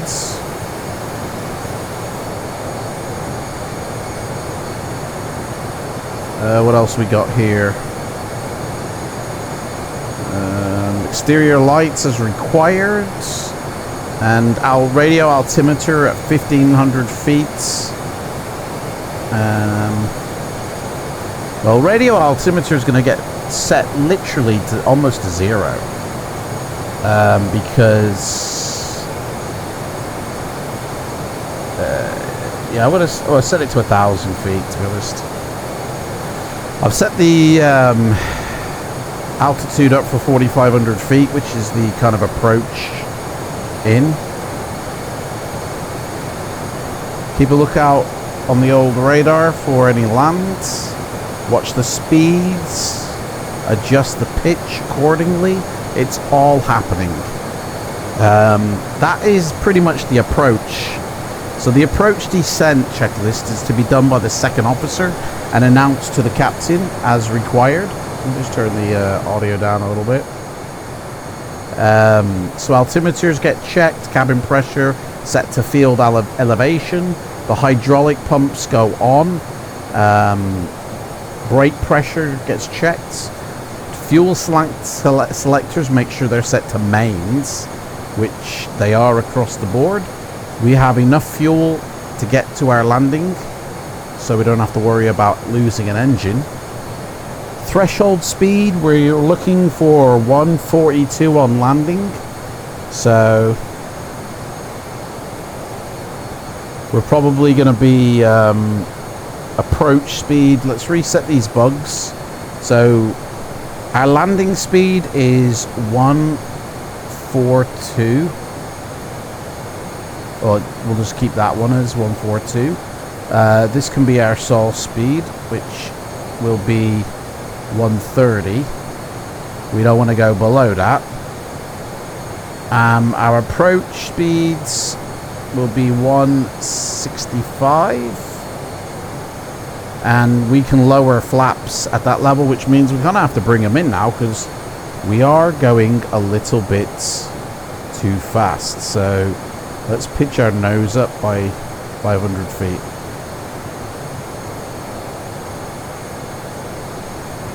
There we go.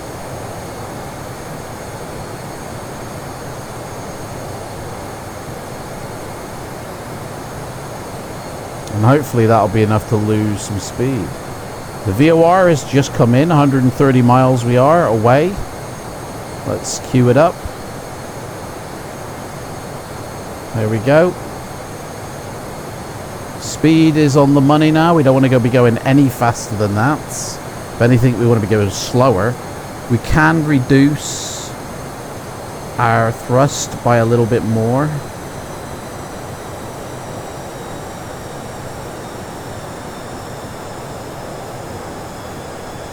To about there. Our thrust needs to be between 102 and 108.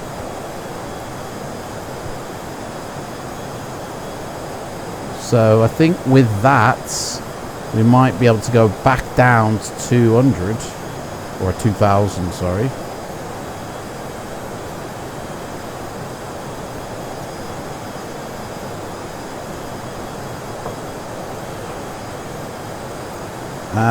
Seatbelt signs, you know what, I mean this is a cargo plane, but I never took them off.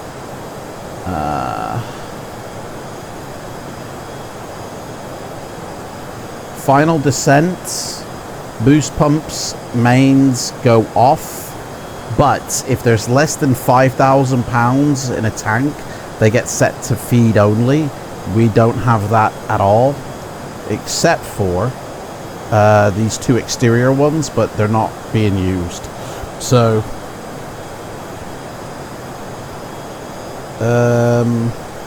we've set the speed bugs for the threshold speed.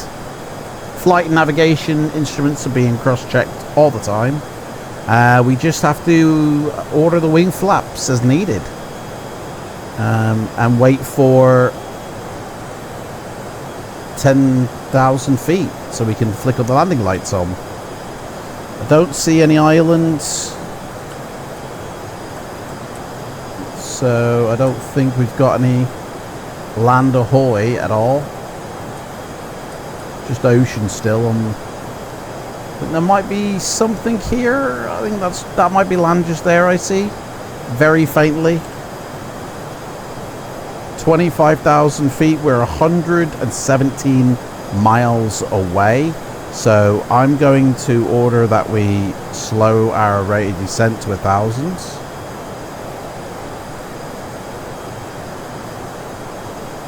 That will slow our speed down as well.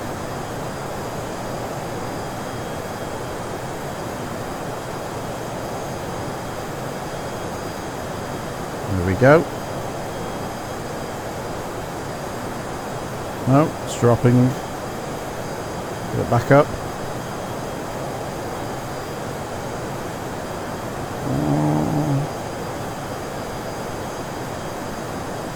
There we go.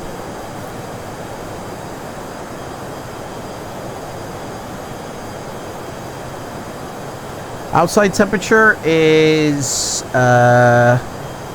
where is it? Just above 0, so we can actually turn off that de-icing now. And that'll give us some more power for the engines. Temperature in the cabin still cool 70. Pressure is going down. Engines are within range. Still got electricals across the board.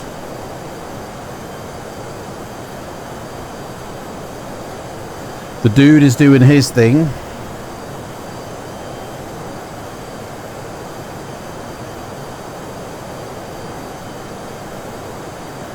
We're at 22,000 feet. So if we aim directly for the VOR, we will be off course. So we're going to go slightly aft of it by a few degrees, and that way we kind of stay on the course. There is a course 101 that we need to hit once we get closer to the islands, and I've turned us to 104, so we'll go 101. Speed is dropping a little bit, so I'm going to increase a little bit of power. Don't want to get too slow. I want to make sure we're still descending appropriately though.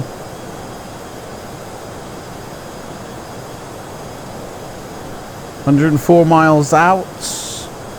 We've dropped about half of our altitude, so we're right on course. Should be able to see better now with the lens. Yep, I can see. I can just make out on the horizon there some peaks. So we're doing well.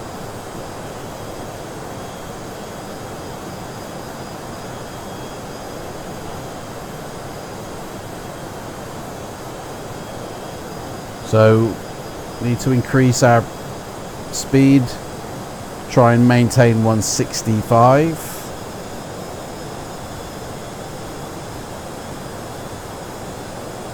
Could do it, we'll get it, lowering, but I don't want to descend any faster than this, to be fair.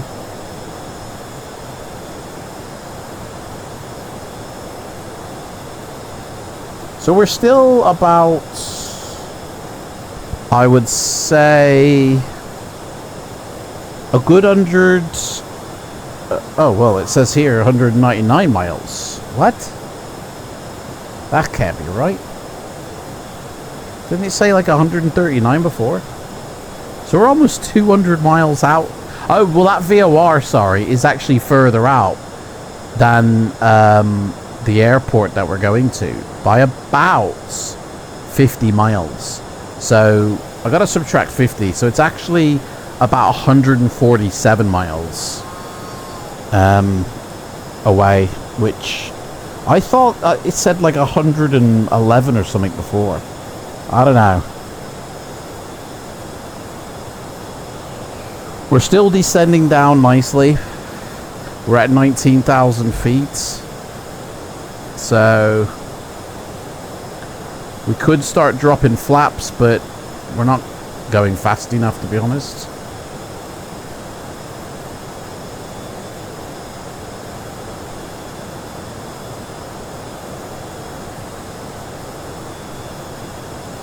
I'm going to set this to 600.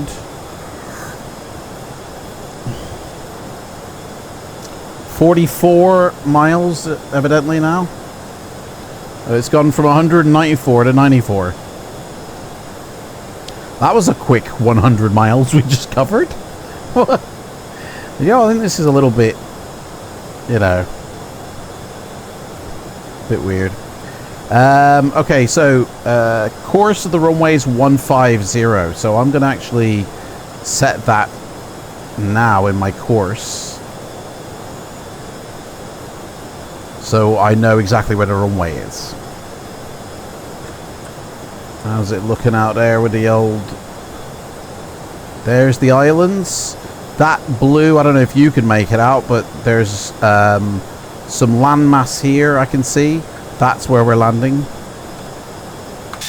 Engines are doing good. If I needed to slow down, I could actually deploy spoilers or reversers. And all it would do is bring out the engine reverse and slow me down a little bit better. Not going to need to do that.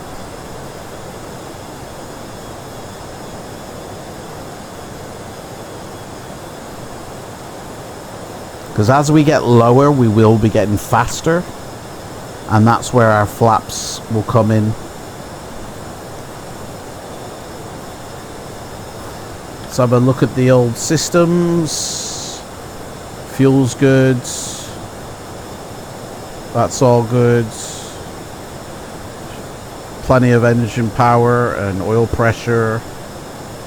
That's all good. So Final descent is just the flaps.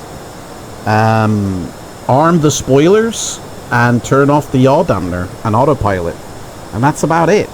We're gonna hand flyer when we get down to 6,000 feet. So there is no auto throttle. You have to be constantly monitoring the throttles with your speeds and your engine power rating. Like I said before, this bug here doesn't set anything. It just gives you a reminder of where your needle needs to be. You are the auto throttle. There's quite a lot on this plane that you have to manage yourself, so it's a real hands-on plane. You know, if you're too used to FMCs or MCDUs, forget it. You know, everything's gone exceedingly well during the flight. I've managed the fuel tanks. I dare say with an INS setup as well, it'd probably go a little bit easier. I've been doing VOR, so I've been hopping. We're 33 miles away from the VOR, or from the airport rather. 16,000 feet. So we're coming down to a point where we're going to be, in fact, we might as well extend the light lamps, but we're not going to turn them on yet. That just extends them, which will create a little bit of drag, slow us down, not by much at all. So far, I gotta give this a rating of 4 out of 5, just because of the complexity, and like, it's only 30 euros. That's like 25 quid for a study level plane of yesterday. Like, it's a retro airliner. You get plenty of liveries with it, but I'm sure, dare say, that there are plenty more to have a look at and collect, but it's totally worth it, especially if you're into VOR retro flying. This is totally worth the 25 quid, or dare I say $45, 30 euros. Like, it's totally worth it. Right, we're 27 miles out. Probably can see the island a bit better now. Here it is. There's the first one, and then the main one, which is on the other side. We want to be heading past this island and heading towards another island up ahead, which we will then turn down. So we need to be kind of at about 6,000 feet by the time we hit that other island. So I think we need to turn probably a bit more towards it, to be fair, because we're not actually hitting towards it, are we? There it is. So it's right there. So I've probably turned us too much, to be fair. We do need to hit the left side of that island, so I will turn us back and trust in the plane.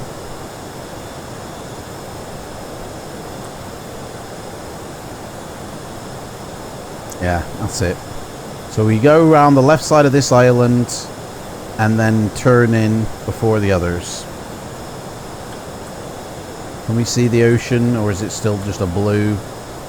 Oh, I can see a little bit of it. Clouds will follow us down to like 1,300 feet. Let's get another weather report.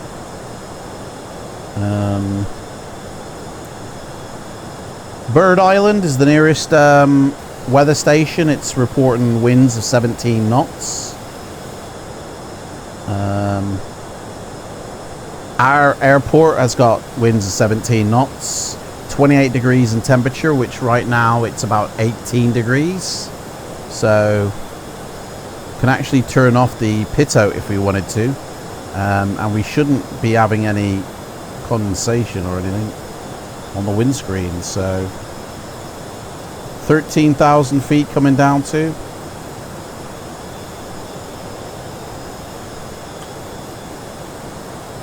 can't see the island on the radar yet.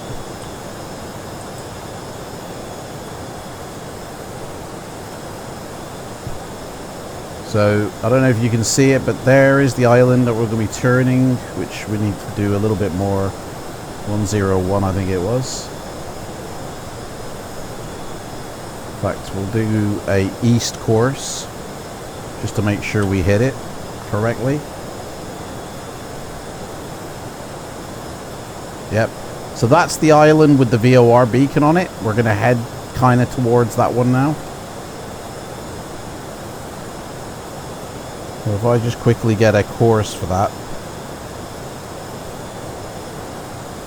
set up, and then put that back to 150, then I'll know how much I need to turn in order to get on base for final. Right.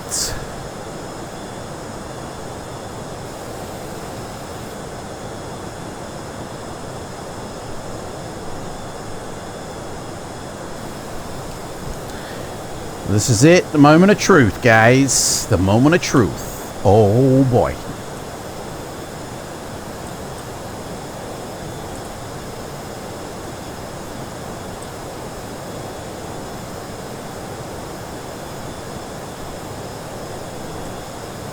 Always got to be monitoring your speed and how much you're descending. They can easily slip away even though you set a lock on it. You know, it depends on your power of your engines that you've got rocking. So obviously we throw out some flaps.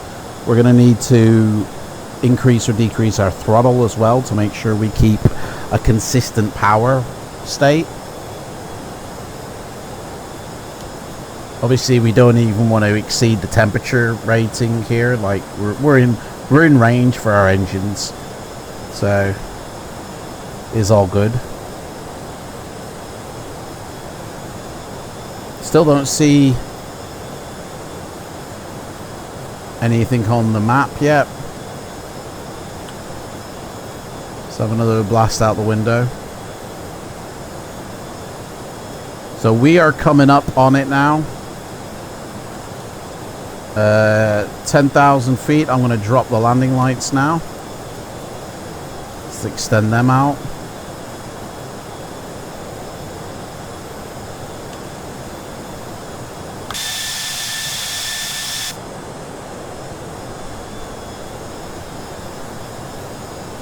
So I can drop another stage of flaps as well, but we don't really want to be slowing down just yet.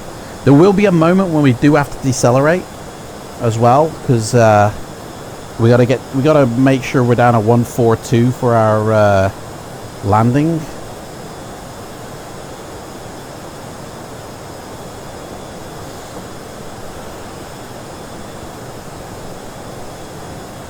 Maximum gear extension speed 230, so literally I could drop my gear from now whenever, you know, but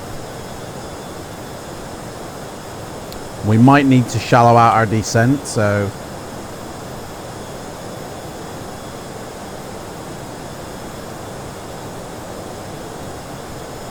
okay, I think we can turn a little bit more this way to make sure we hit that island correct.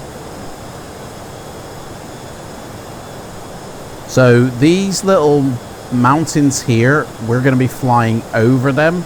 The airport's on the other side, so we need to come around this one and then come over these ones and sort of thread through that valley bit there in order to get there correctly.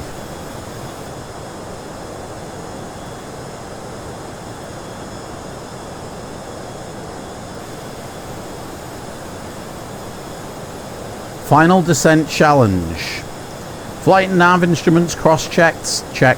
Threshold speed set. Wing flaps. Gear 3 down. Spoilers armed and pressed. I don't think there is an arm spoilers. It's just as soon as I move my lever, it will extend them. I don't think there's an arm spoilers unless it's over here.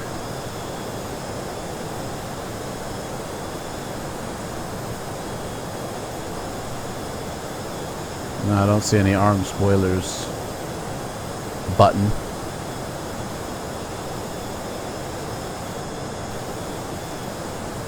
Yeah, there's no flight spoiler. There's normal, so I think they're always armed. I don't really know. Right, speed's doing well. We're now at 9,800 feet, I believe, or 8,800 feet. So I can now see on the map here the first island. So we kind of need to turn a little bit more. We want the islands kind of over here.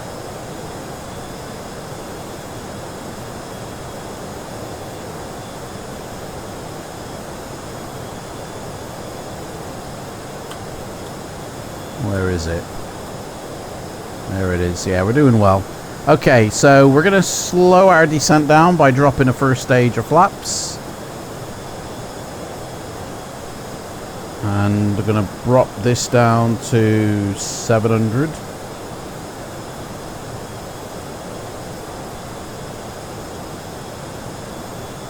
Hopefully that won't drop us to 140. We don't want that yet. We're going to do that on final. We can only drop 35, so we've got 2 more stages to go. That's all we need. This is a proper visual approach. We always have to keep an eye out here. Be threading the needle soon. 8,000 feet. Only 2 more to go, and then the autopilot's going to come off.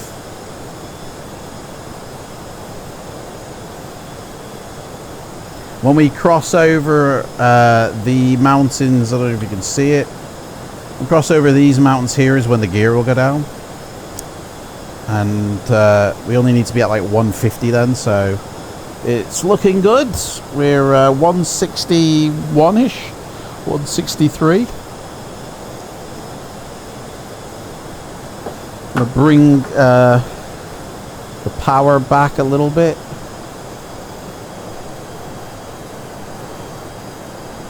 Just so it doesn't run away with us. Probably drop another stage of flaps in a second. We'll drop a stage of flaps when we get to that island there. It's covered in cloud.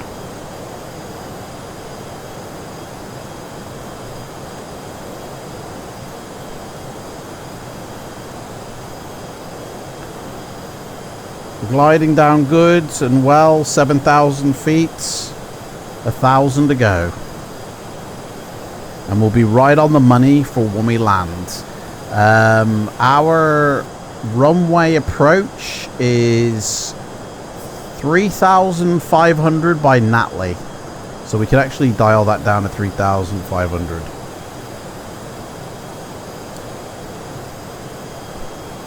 Actually, no, I'll keep it at 4,500 to let me know.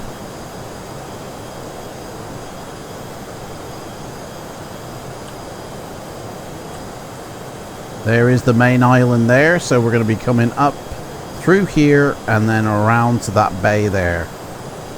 So we kind of need to turn a little bit more.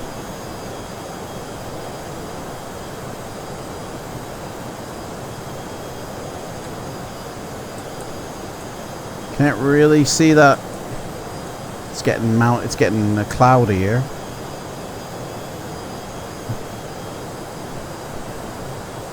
We're right on the money. Watch our speeds. Don't want it to drop too much.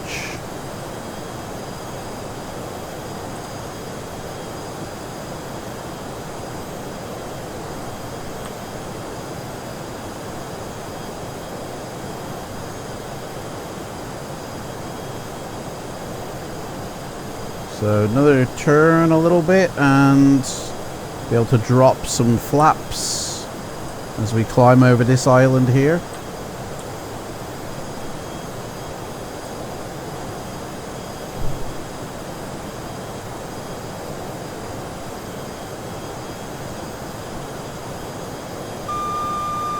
That's 5,500. So drop that down to 3. 1,500 now. And we'll go down to 500 feet per minute. And we'll drop another stage of flaps.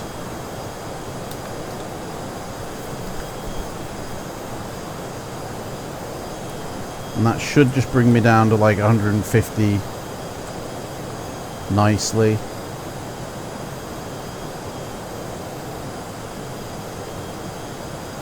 We will need to probably level out. I'm going to be taking the I'll be taking the guns now, so autopilot off.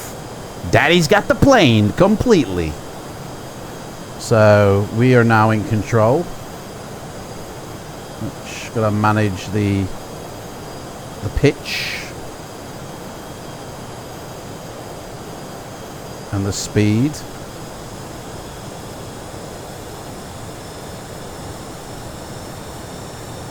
There's the island there. Alright, slowing a bit fast down.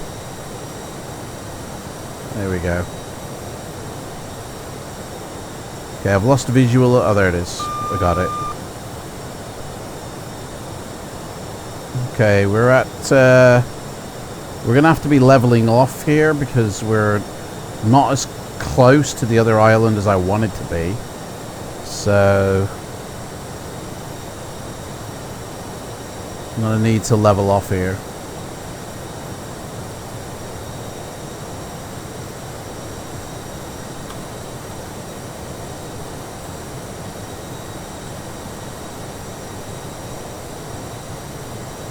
So let's pitch up a bit.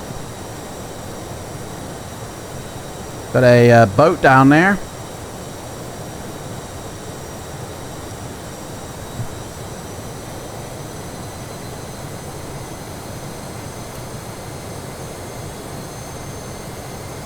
So we are at what, 4,000 feet, so we need to kind of maintain this. Speed's decaying.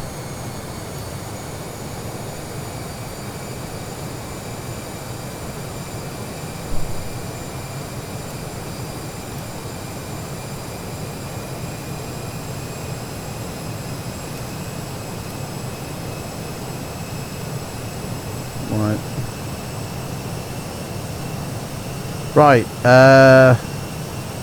yaw dampener can come off. Oh, sugar. That's the yaw dampener off. Spoilers armed, check.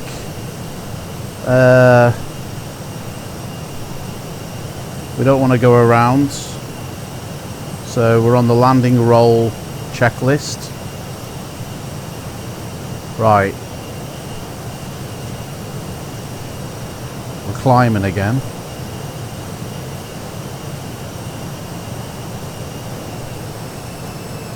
Okay. Want to be going a little bit down now. Not too much.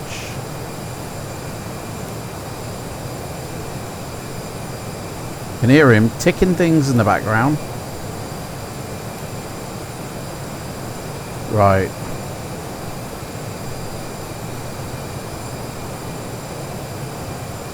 Let's head on down a bit so I can see, get below this cloud.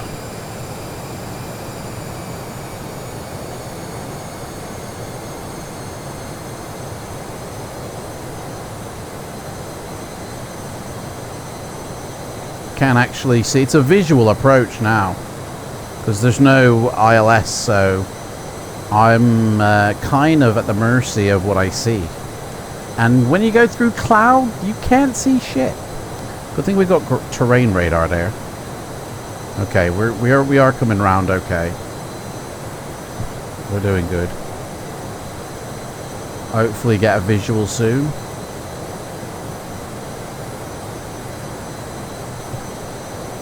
Visual coming in. And visual going out. Okay, so we need to do a bit of a turn now. Slow. We're going a bit fast. So we're gonna... Too early to drop the landing gear in the last stage of flaps. Or is it? Let's do it. Let's live dangerously. Full flaps and gear down.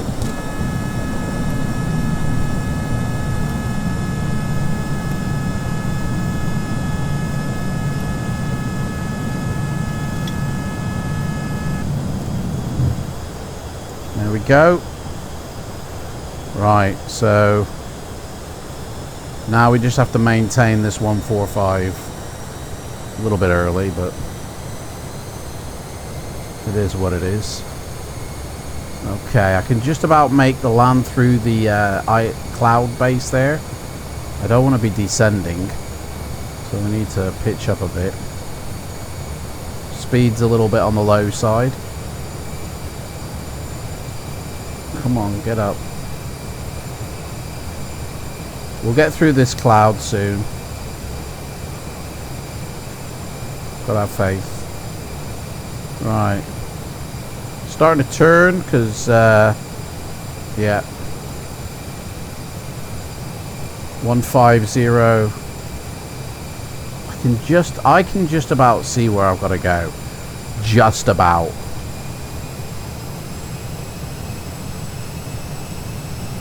Okay, this is the lowest I can be. Any lower and I'll be drinking the ocean. But my speed is terrible. Speed is too low. Way too low. Okay, here we go. We're coming in. We're coming in now. Daddy's got the plane. Be a miracle if I land this, I tell you. Okay, I do actually need to get down now, I think. I think I can actually descend a bit lower because we are coming in. Actually, I need to get over. It's this, this I need to be aiming for. Yeah, we're a little bit off course. I thought it was this thing, but it's not. It's over here. So...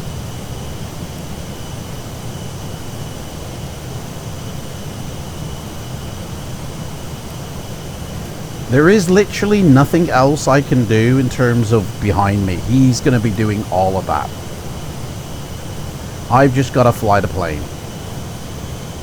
We're literally at our landing speed right now. We're full flaps. Our landing gear is down. We're coming in. Gosh. I wish, yeah, a bit early on the full flaps, I feel. A little bit early. Okay, we're at 3,000 feet. And we're going through cloud.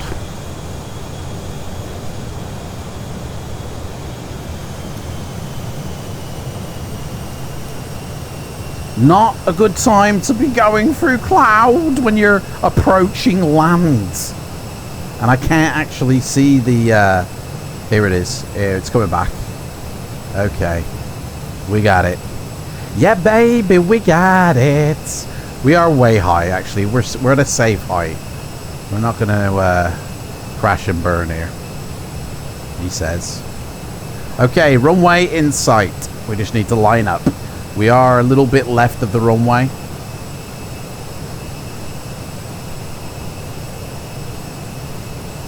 The runway is just up here, and we're going to come in and come across to land.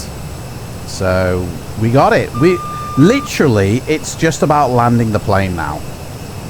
There's nothing else we can do.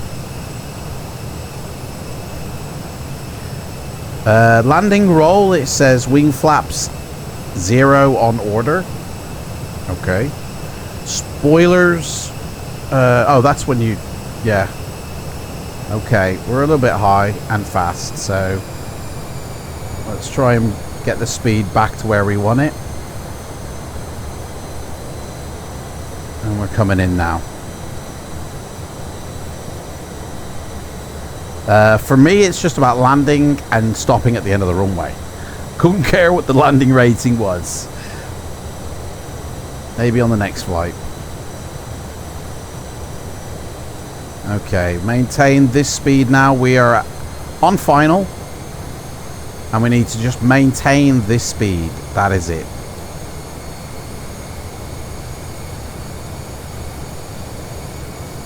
That just lights up? No. Okay, we're coming in. What a beautiful approach, I must say. 2,000. I'll do my own call outs. We got such a gorgeous approach right here. Like, oh, yes please. Right, I think we have 1 white, 3 red. So, but for me, that's good enough, baby. That's all you need. As long as I keep my speed bug and my needle kissing each other, we will make this landing a success. I think we've got it. I literally think, the only way I'm going to cock it up is suddenly what all the engines roll back. And that's it.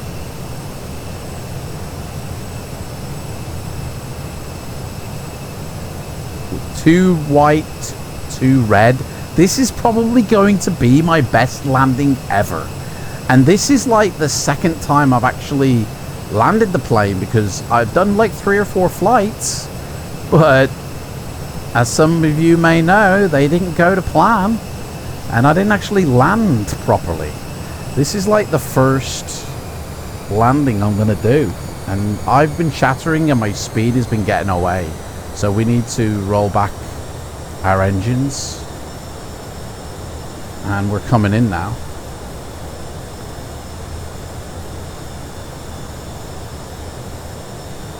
But you've got to remember there is a delay from when you do the power to when it actually comes in. So you've got to allow for that. If you don't, you're going to get screwed. You've got to remember there's like a 3 to 5 second delay between when you move the power lever to when you get the power. So you've got to kind of allow for that and anticipate what your speed is going to do before it does it. You've got to basically be a Jedi. Okay? That's basically what I'm saying here. Okay, we're too high now. So we've screwed the pooch here. So we're gonna end up floating here. Okay. Yeah, we've screwed the pooch. And yet we're still gonna land it. Like a champ.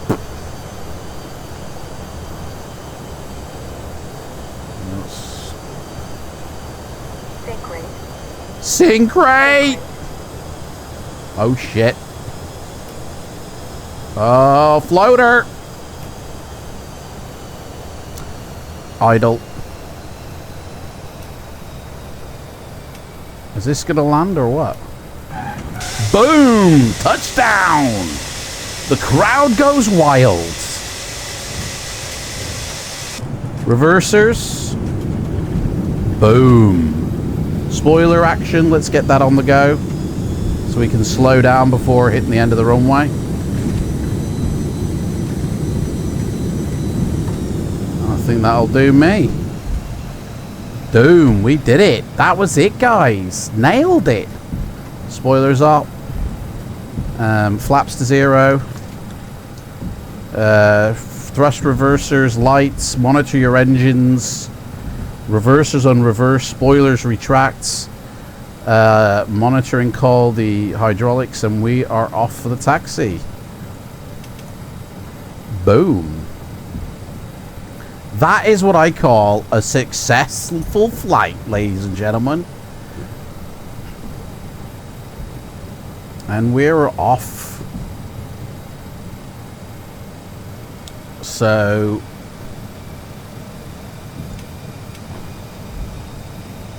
and we need to do a turnaround and backtrack back down.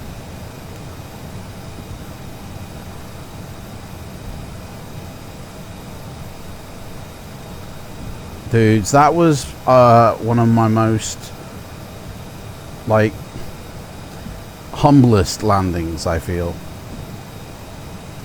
Okay. So taxiing in now. Anti-skid can go off.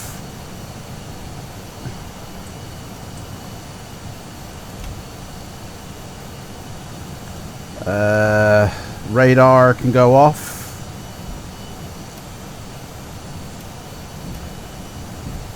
Oop. Flight director can go off. It says transponder off. Fuel boost pumps are all off. I'm sure he'll do that. Engine and scoop anti-ice. Well, we already turned that off already.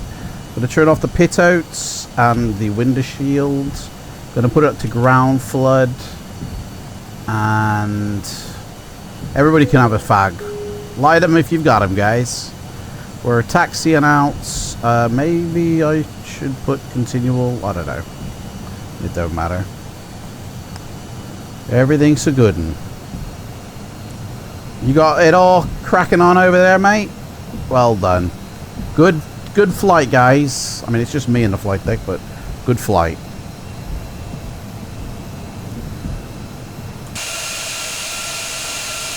Beautiful. Absolutely gorgeous. Right, we don't want to miss the turn in here. Let's advance here so we can see a bit better. See who have we got at the airport with us?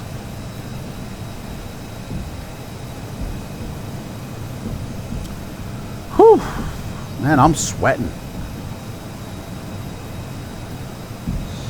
So we're going to park this plane up, and then I'll show you what you need to do if you want this running in V5.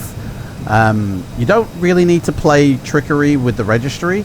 Because it's an XML add-on. You can just point it to the version 5 folder and it will install it there, but it will try and look for a registered copy of V4 on your system. So probably best to have a ghost copy anyway, but you don't need to rewrite the registry. Right, we're coming off here.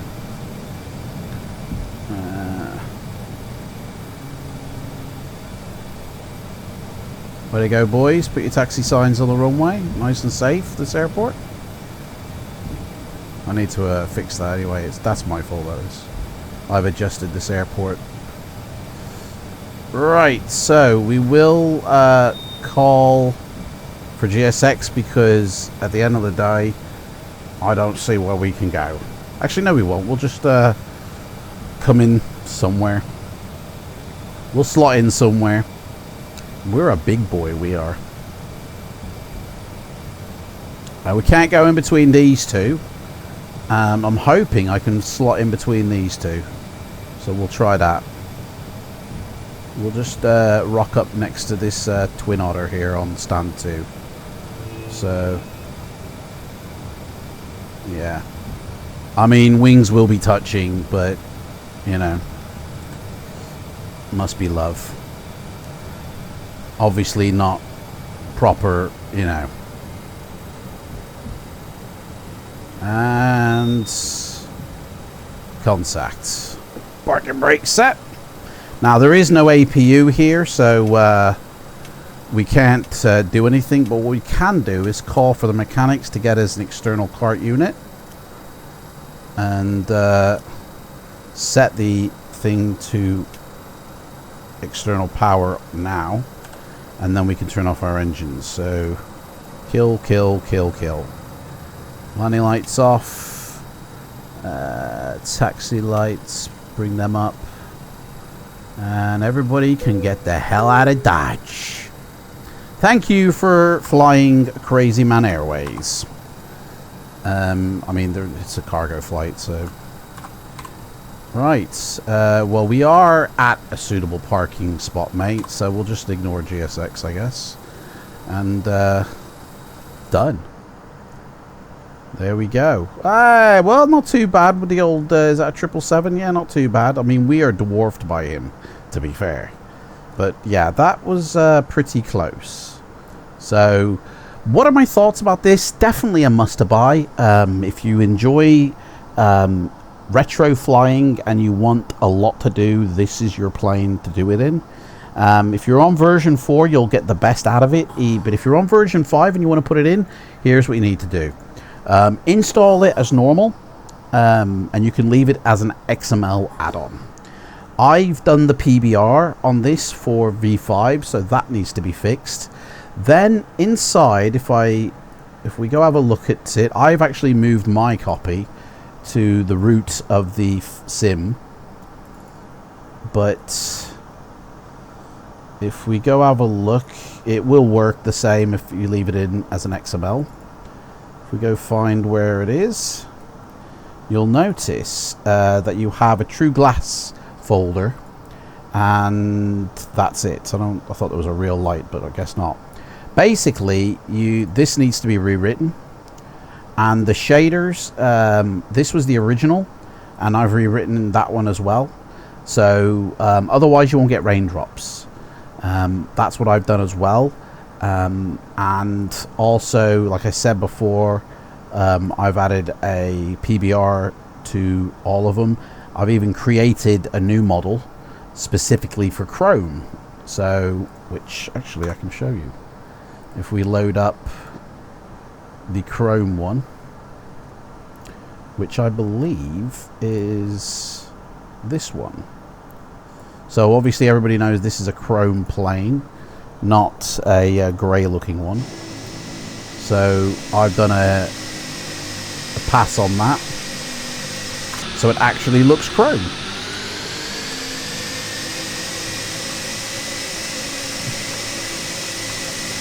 Open the doors up.